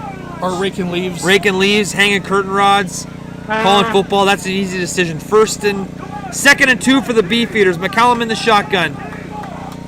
He takes a snap, hands off to Vang Bell. Vang Bell is back out the right side. Vang Bell's got a first down and more. He's tackled at the 50-yard line. The Beefeaters are across center and driving, trailing by 16 points. We have ourselves a football game in London. Yeah, and again, all you're doing is it's the inside zone as they're subbing Tazzy Vang Bell and give him a break. That was 4 consecutive big runs by the diminutive running back, shall we say. Not the biggest guy in the world, but man, that kid's got a great step. 1st and 10 for the Beefeaters. We'll call it the 51-yard line. McCallum at quarterback. He's got Dyer in the backfield. Takes the snap. Hands off to Dyer. Dyer is up the right side. Dyer's got space. It's another first down for London Beefeaters. Seems like London's found the recipe with running the football, Ron. Windsor's changed their defense a lot, though. They're almost in that amoeba, pass rusher stance that they're doing. So I think they're playing more of a nickel. They're not blitzing nearly as much as they were in the first half. If I'm Windsor, I got to kind of go back to that recipe, or you're going to be in trouble here, and you're going to give all the momentum with under 10 minutes left, assuming the Beefeaters score here, it's 12-10 left in the fourth quarter, assuming the Beefeaters score here, you're going to give them a lot of momentum back with a chance to win this game. McCallum at quarterback. He's got LJ Dyer in the backfield. Wide handoff to Dyer on the right side. Dyer's running up the first down. Gain of 2 on first down. He's 2nd and 8. 2nd and 8, 2nd and 6 for the London Beefeaters. That was a really good job for the defense, scraping across, not giving up the cutback lanes. You can kind of see everyone's coming across. He's trying to push it. Nowhere to go, and you just got to take the yards at that point. Good solid, good gain of 2 yards, but great play by the defense on that play. London Beefeaters trailing by 16 with 11:30 left in the game. Are driving. McCallum at quarterback. LJ Dyer at tailback. 3 receivers to the left on the 37-yard line. McCallum takes a snap back to pass. He's looking for a receiver. Can't find anything. And the Windsor pass rush gets to him. That'll be a loss of 4 on 2nd down, facing a 3rd and long. What do you do for the London Beefeaters? I think you're at the point you got to go for it. You're still down. Technically, you're down 16 points. You are still down 2+ scores. I think the Beefeaters are deciding to punt for it. 11 minutes left in the fourth quarter. Maybe I'm wrong. I kind of like to go for it, but I don't know. 3rd and long may be the situation to kind of put them over the top to punt the ball. Regardless, it's a tough decision for the coaching staff. I'm glad I'm not making that decision today. If I'm the London Beefeaters head coach, we got an injured London Beefeater player on the field. It looks like it's number 20, Spencer Foster. Well, we have a minute. Let's talk about something we chatted about at halftime. London football seems to be kind of back. We had obviously the last year and a half or so with COVID. The Beefeaters are playing today. Seems like Western was up over Laurier across town. We got high school football starting this weekend. This week, LMFA is in full gear. What are your thoughts about having football back, high school football starting on Thursday? Just tell us your thoughts about London football in general after a young year and a half off. You know, it's going to be interesting to see who's come back and who's allowed to participate and who's not. You know, the prevailing thought was, if you look back a couple of years ago, who were the powerhouses? Parkside should be excellent, but I know their star players not playing. You know, Catholic side of the board, which London plays a Catholic division and a public side of the division. Catholic side of the board, there's Catholic Central, and then there's pretty much everybody else. Public side of the board, Dark Horse, the Banting Broncos, the South Lions will be excellent as always. The Lucas Vikings will be excellent as always. We talked about, as we're going to call it a little bit of a play here, Matt. McCready up the sidelines, big return for the Fratman. They'll start just shy of the 40-yard line as the London Beefeaters punt the ball to the dangerous Brendan McCready, and he returns it back over past the 40-yard line, has a little dance there in celebration. Windsor takes over first down. Continue your thoughts, Ron. So, yeah, you know, I think you're going to see some non-traditional powers kind of rise up.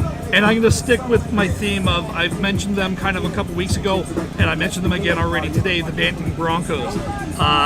Quarterback by Cam Siebold. Cameron Deliri, the transfer from South Secondary School in London, is there now. Tyler Tierney, the transfer from SAB, is there now. You know, they are loaded.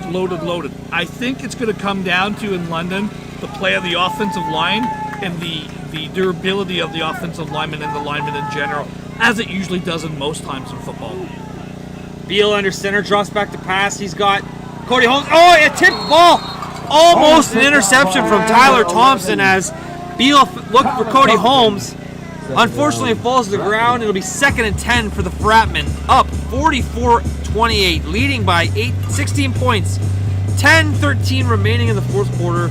We got an exciting fourth quarter here, Ron. This game is still a lot to be decided. Yeah, it just feels like the offense for Windsor has taken their foot off the gas a little bit and allowed London to come into this. Maybe I'm wrong. Maybe it's just the feel I'm getting.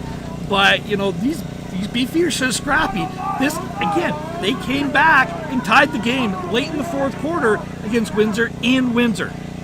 Beal, Savoni in the backfield, hands off to Savoni on the left side. He's around the edge. Savoni's got some space. He's going to push forward for a big chunk of yards, but may come up short. Looks like it'll be 3rd and about 3 to go for the Fratmen. They'll have a tough decision to make here, up by 16 with a short yard to go for the first down. I think you're going to be about 2 or 3 yards short here, and I don't think it's much of a decision at all. If I'm coaching up this point, I know the Beefeaters got the momentum. I got to punt this ball. Coach LaChance, though, known for taking chances when the situation calls for it. And it looks like they're going to call a timeout. Windsor's going to call a timeout to kind of catch their breath and think about this decision, which might be the smart play here, given the situation. We got London Beefeaters trailing by 16 points with just over 9 minutes to go. They were down at one point by, I don't remember, but it was a lot. We talked at halftime, this game kind of felt like it might be getting away from the Beefeaters, but they came back, continued to fight, and they've clawed within 2 scores. What do you think they need to do in the next 9 minutes to really take this back and try to win this game? Well, the first thing you need to do is make the stop. Whatever Windsor decides to do here is, if they decide to go for it, you need that stop. You've got to establish it right now that this is the kind of the line in the sand that you're drawing. Offensively, you got to keep doing what you're doing. You know, other than a double tip pass that's intercepted in the end zone, this is a one-score game. The block, you know, the punt block, the change momentum again. So there's been really a lot of positives, which is what we talked about this is what you want to do. You want to put the stuff on film and have positives to build from. Zero safety. Let's go get this.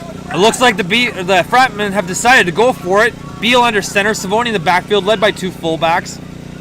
He takes a snap, turns, he's looking to pass. Beal is running around, finds Hayes Williams for the first down. That's a gutsy call to throw the ball on 3rd and 3, up by 16, not deep, but in your own territory, Ron. Boy, oh boy, that is nerves of steel by the quarterback as well. Just a sit-down route. Again, great safe call. Give him a target. Move the pocket a little bit. Get away from the pressure. Sit down. But man, oh man, that's a gutsy call, Matt. I don't know if I would have done that. I definitely would not have called that. Regardless, first down for the Fratmen. 46-yard line. Beal under center, Savoni in the backfield, led by the fullback. They got London across. Savoni's around the right side. He's got yards. He's past the first down and more. Gain of 20 yards for Jacob Savoni, led by big London Dawson. And the Fratmen continue to pound the ball. London having trouble getting stops here, down by 16. Clock ticks away. We got a flag on the play here late in the run. Could be a holding call well after yards are gained. We have an injured Beefeater on the play as well. Number 99, Carnes to do.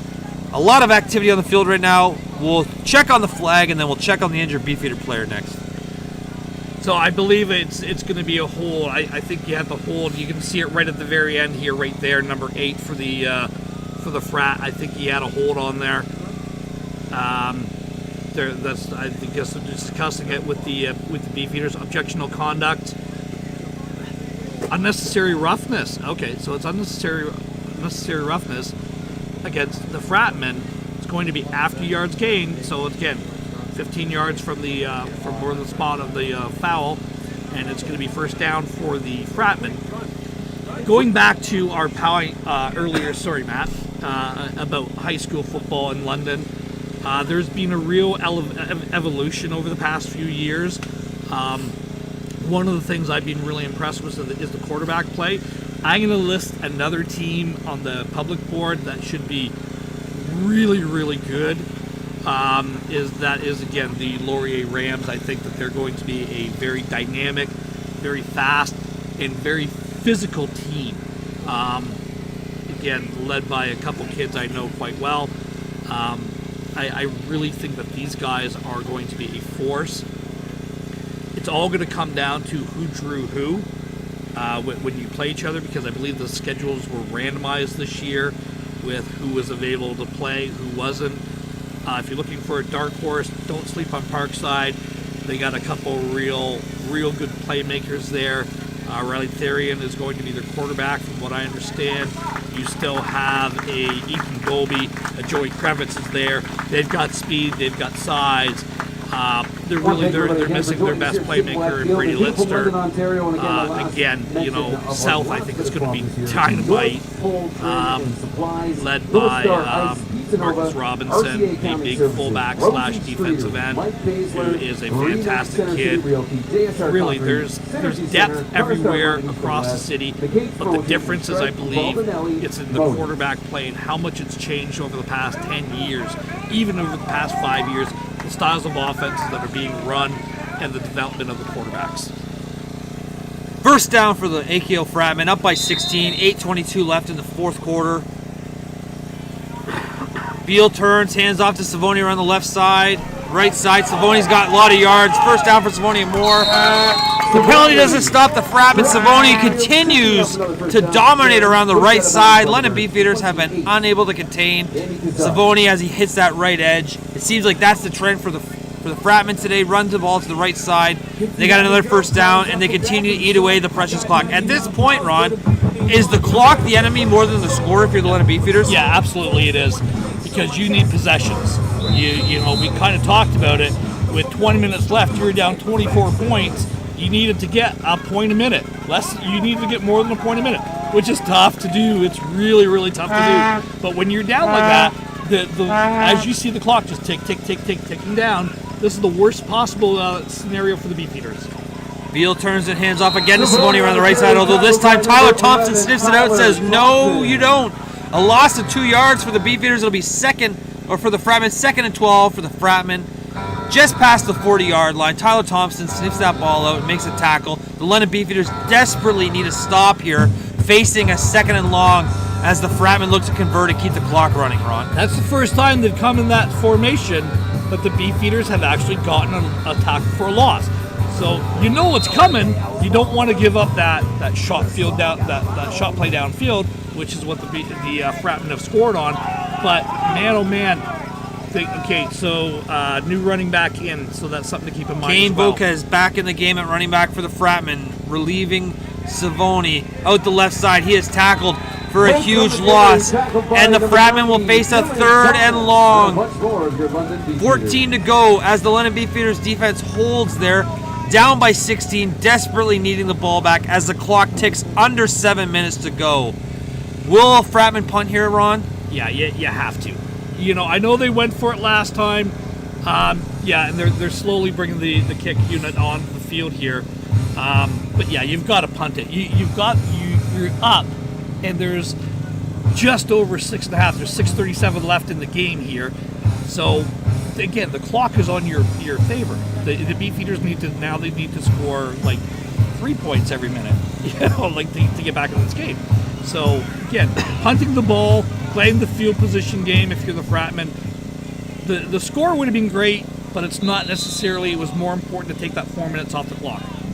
Holloway back to punt for the Fratman. We got Hicks back for the Beefeaters. Deep punt. Van Bell takes it up. He's looking for space. That's McKenzie looking for space.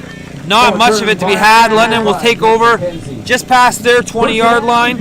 First down by 16. 6:16 left. They need quick strikes, Ron. What are you thinking as a play caller in this situation? You know what? I want to run a zone play. I want to see, again, sniff out that run. Maybe have Tazzy like he did in the first quarter. Break one of those big runs. But I want to run a ball. I want to run the ball here.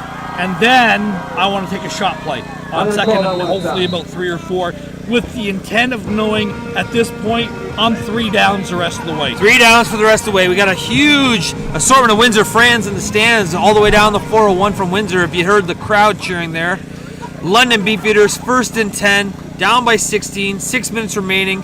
Clock is ticking. McCallum in the shotgun, takes a snap, turns, hands off to Van Bell. Van Bell up the middle for a gain. He's got about 5. It'll be 2nd and 5 to go. The clock continues to tick against the London Beefeaters. They battle the score as much as they battle the clock here. McCallum needs to find a first down desperately to keep this drive alive for London Beefeaters, Ron. 2nd and 5 against the Beefeaters. What do you think? Okay, so now, again, you've established you can still run the ball. As we have an injured Fratman, St. Clair Fratmen down here. We've established, do you do another run? Do you take another run on this? Maybe, you know, you're going to have to get yards, and I think as long as the score is what it is right now, Windsor's going to play off, so they're going to give up the run. So I think your best option right now is to either run something, throw a screen, maybe run a draw, because they're going to be dropping the coverage. They don't want to give one up over their head and give it a quick swipe.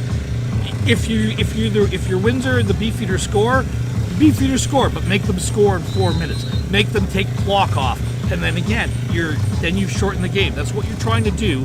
You don't want to give up anything deep over your head. You want to keep everything in front of you. If you're the Windsor, if you're London, knowing that, dump it short, let them run. Callan back to pass. He's scrambled, looking for space. He's going to fall down. Could be short of the first down. The spot will be a huge here. He's signaling first down. The referee signals first down.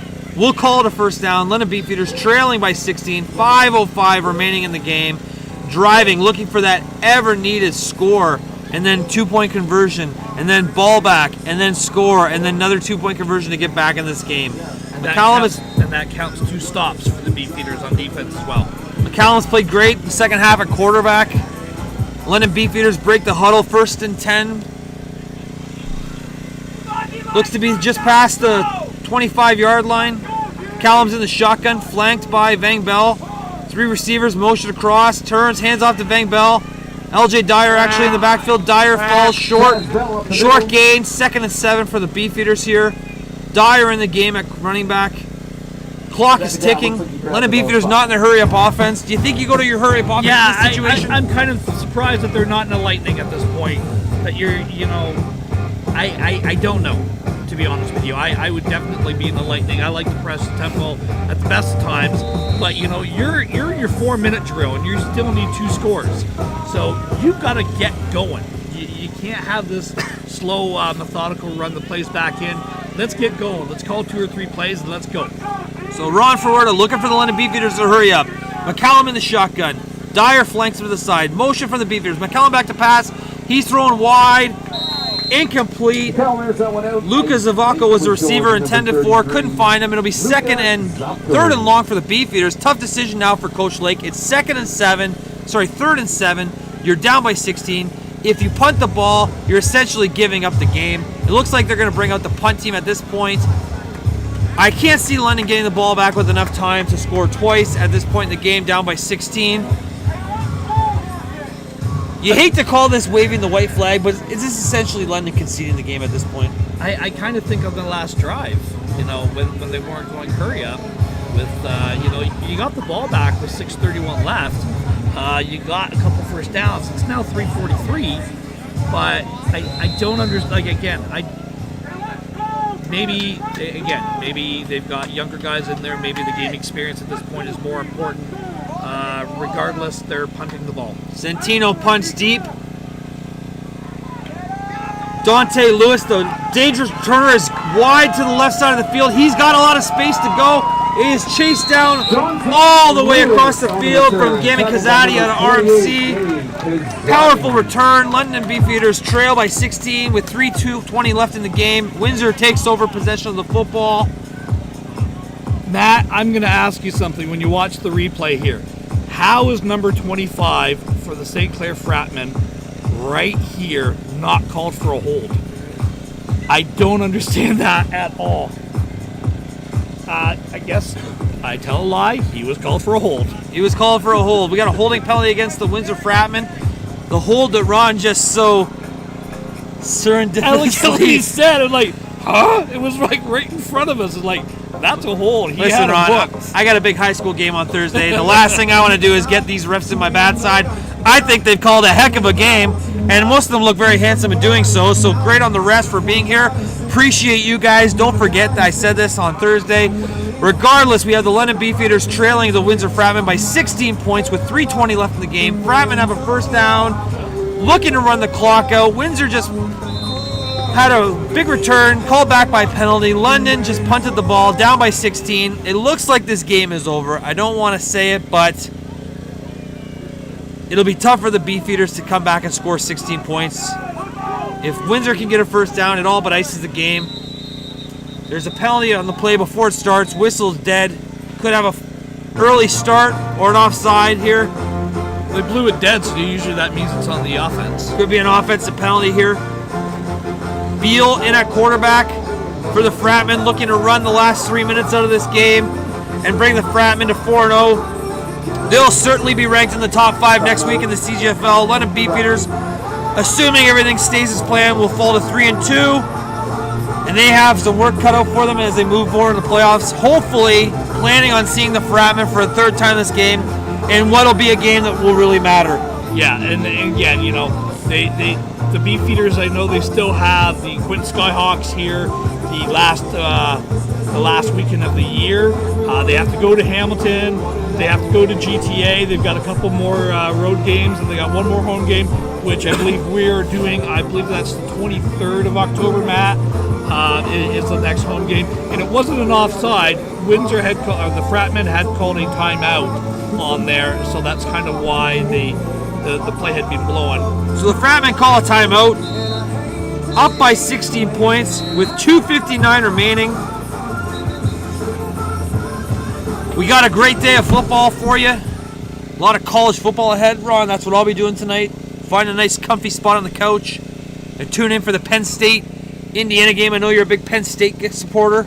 We are. So we'll be watching the Lions take on the Hoosiers at 7:30 tonight. But before that, we got to wrap this one up. It's 44-28 for the Fratmen, 2:59 left. It looks like it's all but official at this point. Just kind of going through the technicalities of finishing this game out. Windsor, Beal at quarterback, under center. Savoni in the backfield, flanked by two strong fullbacks. Hands off to Savoni around the right side. He's got the edge. Savoni looking for more. Flag on the play. Savoni's broken free. He's back to the left. Savoni is running for the races, but there's a flag deep behind the play and a London Beefeater down. Likely a holding call at this point. A lot of penalties so far, Ron. I'm not sure if that's a result of just the action or what, but has been a very penalty-filled game. The play will be negated by the penalty. But regardless, a huge chunk of time comes off the field. Yeah, off the you know, clock. and again, at this point, if the score is what it is, it is what it is. At this point, you start making those substitutions that we talked about earlier in the third quarter and beginning of the fourth quarter. I will say this: when you put the film on in the second half, okay, which is what we are trying to talk about at half, you have done an excellent job in the second half of moving the ball, coming with a game plan. If you're St. Clair, I really think you've got some things that, you know, you kind of did some things, you kind of gave up some things as well.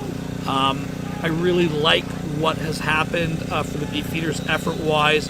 They showed a lot of heart, they showed a lot of spirit. But kudos to the number 2 ranked team in the country, the St. Clair Fratmen, who are about to go 4-0. So, assuming these two teams face off for a third time, likely in a playoff game, it'll likely be cold weather. What do the London Beefeaters need to do to make sure that the results of the third meeting are different than the first two, in your opinion? You have to make sure that you cover the deep pass early, and you have to fix some blocking on the blitz pickup assignments. Because the Fratmen did a lot of zone blitzing, they did a lot of twisting, and they were sending 5 and 6 when the Beefeaters only had 5 blockers, and they couldn't account for everybody, and that's what really made a long first quarter, or first half for the Beefeaters. Fratman changed it up and run to the left side this time. Savoni with a short gain, and it'll be a third and long for the Fratmen here. Looking to punt. Up by 16, 2:17 left. London will get the ball back with around 2:10 left in the game. Down by 16. Is it over? Is there a chance, Ron? Well, there's always a chance, but I think at this point, you know, you kind of made that decision last time when you punted the ball away and weren't going to hurry up with the clock left that you had. That game was kind of, you weren't sure that you were going to get there. I was just about to say, I don't have a single starter come back out in this field. I have my backups come out here and finish this My game. next question was going to be, do we see Van Bell and McCallum back out to finish this game? I don't feel you should at this point. Holiday back to punt. Booming punt down the left side. Fielded by the Beefeaters on the bounce. Up the sideline. Looks like McKenzie. He's got some yards. He's looking for space. Dragged down and finally fumble on the ball. Windsor's recovered. Rumbling back upfield. And the London Beefeaters turn the ball over to huge, powerful fullback London Dawson. London Beefeaters turn the ball over. Things continue to get worse the last 7 minutes or so for the Beefeaters. At one point, we thought it was almost a certainty that they would make this a competitive game in the fourth quarter. For whatever reason, they've made some errors, and it looks like Windsor will basically run the clock out for the last minute 46 and chalk up the fourth win on the schedule. There was a couple injuries on the field, Matt. I was just kind of checking on that, and then there is, of course, the always at this point the emotional objectional conduct penalties that you tend to get at this time of the game. You always get that at this point. As we've got both teams kind of calling both teams over to the benches saying, no, enough of that crap. We've got objectional conduct and unnecessary roughness against the Beefeaters. So it's Windsor ball, and I believe it's going to be like... From the reaction of the Fratman bench, it looks like the penalty will be assessed against London. Yeah. London Beefeaters will likely fall to 3-2 in a minute 46. Fratman up by 16 with the ball deep inside London territory. We'll see what the approach is over the last minute and 46 seconds. Do the Fratmen go for another touchdown, or will they run the clock out and live to see another game? Moving to 4-0 on the season. Likely ranked in the top 2 teams in Canada after this result, according to Ron Fawerda. We've got a very powerful Fratman team here. London Beefeaters will regroup and are back in action next Saturday, looking for that much-needed fourth win. Coach Lake and the boys will return to practice this week, and knowing him, he'll have the guys prepared for the next battle. Ron, why don't you tell us a little bit about the next London game? Yeah, the next London game is Sunday, October the 10th. So there's next Sunday at the home, the Greater Toronto Grizzlies, which is played at Centennial Park in Etobicoke. What about the next London Beefeaters home game for all our fans out there looking to see the next game? The Beefeaters then will have a bye on the weekend of the 15th, 16th, and then they're home here to the Quince Skyhawks Saturday, October the 23rd. Time to be determined due to the lighting issues. The thing I'm looking forward to most about that game is the return of the sweet, soothing voice of John Urban in the play-by-play booth, which means I won't have to sit here and try to stumble my way through the play-by-play, which is very challenging, much more challenging than you would think, especially for a guy like me that loves to talk about football. But I'm used to being on the other side of the field, screaming at the refs, although I will not be screaming at the refs on Thursday. I'll definitely be telling them how great of a job they did. If you're listening, referees, I love you. Hopefully you love me this week as well. But the London Beefeaters down 44-28, trailing by 16. Minute 42 left in the game. Almost all but official here in London on a beautiful Saturday afternoon. Fall weather is upon us. We're in October. We got football back in London. The Beefeaters are in action. Western was in action today. LMFA kicks off tomorrow morning at Citywide Field, and high school football returns on Thursday. It is football town again. London, football is back. Let's keep it that way. Windsor hands off to Savoni, who looks to have been in, and the Fratman will add another one on the board. This will make it 50-28. Pending the PAT, 51-28. What do you think about that call, Ron? Up by 16 with a minute 34 left in the game. Well, again, I kind of go back to the last 4 minutes of the game there, where you didn't go for it on third down. Again, the coaching decision, I know I might sound like I'm being over critical, but your shot was there. You had to take it, and if you didn't, then you didn't. So again, and then you punted it, and then, the normal shenanigans for 19, 20, 24-year-olds happened, and put the ball on the 1 yard line. Of course he's going to get a 1 yard plunge. So, good on the Fratmen. They definitely look the part as the number 2 ranked team in the country. Of course, the Regina Thunder being ranked number 1. On a side note, Matt, just to finish up, the Beefeaters end the season on Halloween in Hamilton against the Hurricanes. That'll be a spooky one. Strange if you're a CJFL follower to not see the old Saskatoon Hilltoppers at the top of the ranking sheet. It must be a strange year out in Saskatoon, because usually the Hilltoppers are up there kind of resting comfortably at the top, but the Windsor Fratmen will walk away from London with their 4th victory of the year, up 51-28, a minute 35 left. London looking to run the clock out and end this game. They'll fall to 3-2 on the season. The Fratmen will go to 4-0. Fratmen have been the more powerful offense today. Mistakes for London. They had some chances, unfortunately unable to convert. Taz Van Bell ran pretty good, had some big plays. McCallum looked good early, found a couple big strikes, but it's just, I guess, a little bit overwhelming for the London Beefeaters. There was that one chunk in the third quarter when the Beefeaters were just unable to get a stop, and Windsor just continued to run the ball. To me, that felt like the game was decided at that point. I don't know what your thoughts are, Ron, as we close this out, but I appreciate you being here and having me here, and hopefully Johnny's back next week, because I don't know if I can do this again. But we'll kind of go through the last minute and a half here as the London Beefeaters look to wrap it up. Ron, what do you think as we move forward through the season? How's the future look for the Beefeaters in the next 3 weeks? The Beefeaters have, 3 very winnable games in front of them. I'm going to say it right now, the tough part of going to Hamilton in the last week of the season is if you're hosting a playoff game, chances are it's probably going to be against Hamilton, and you're going to have to play them back-to-back weeks. So that's something to keep in mind. I want to give a shout-out to the guy running the controls today, the cat in the hat, Danny Fitzgerald, and of course Adam Melrose, producer of Beefeater Television. We appreciate everything that you guys have done. And again, great work by yourself again, Matt. Today, you did a fantastic job last week, and a shout out to the couple that got married last week, which is the reason I wasn't here. Congratulations to them. Of Great job, Johnny. We look forward to seeing you back here, and we'll definitely do the chicken wings when you come back on the 23rd. Beefeaters return. Pizzati over the 25. Tackled down. He'll fall back to the 20. London Beefeaters take over, 1st and 10. With a minute and a half left, down 51-28. It was close for a while. There was a point at halftime when we felt this game might be out of reach. There was a point late in the third quarter when we felt, wow, this is going to be an exciting fourth quarter. Unfortunately, Windsor dominated the fourth quarter.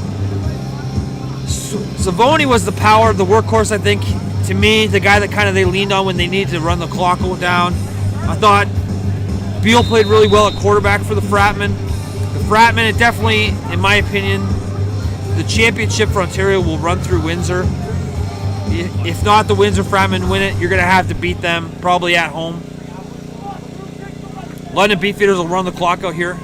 Ethan Reed in at quarterback. Ethan Reed in at quarterback for the London Beefeaters in relief of Clark McCallum.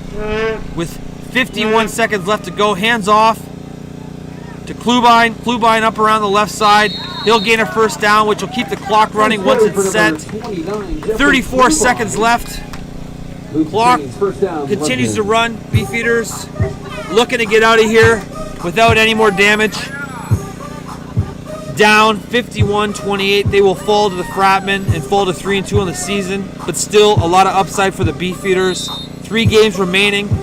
They're back at home in a couple weeks against the Quincy Skyhawks, the new team in the CGFL, which I'm really impressed with that organization. Fielding a junior team. Junior football definitely has a lot of a bright future in Ontario. Definitely a need for it, a place for it.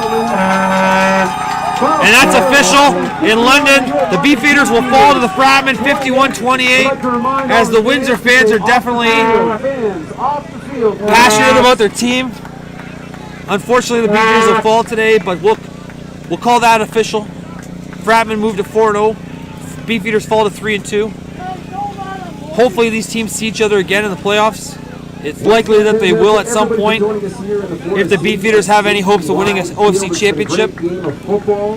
Well, you're going to have to win it on the road if you're the Beefeaters, because now the Fratmen have held serve at home and on the road. You know, again, kudos to the Fratmen who played a heck of a game, got them early in the second quarter, and that was pretty much all she wrote. All she wrote. Well, thanks a lot for joining us today, everybody out there in TV land and YouTube land watching us. Hopefully you guys liked what you saw on the field.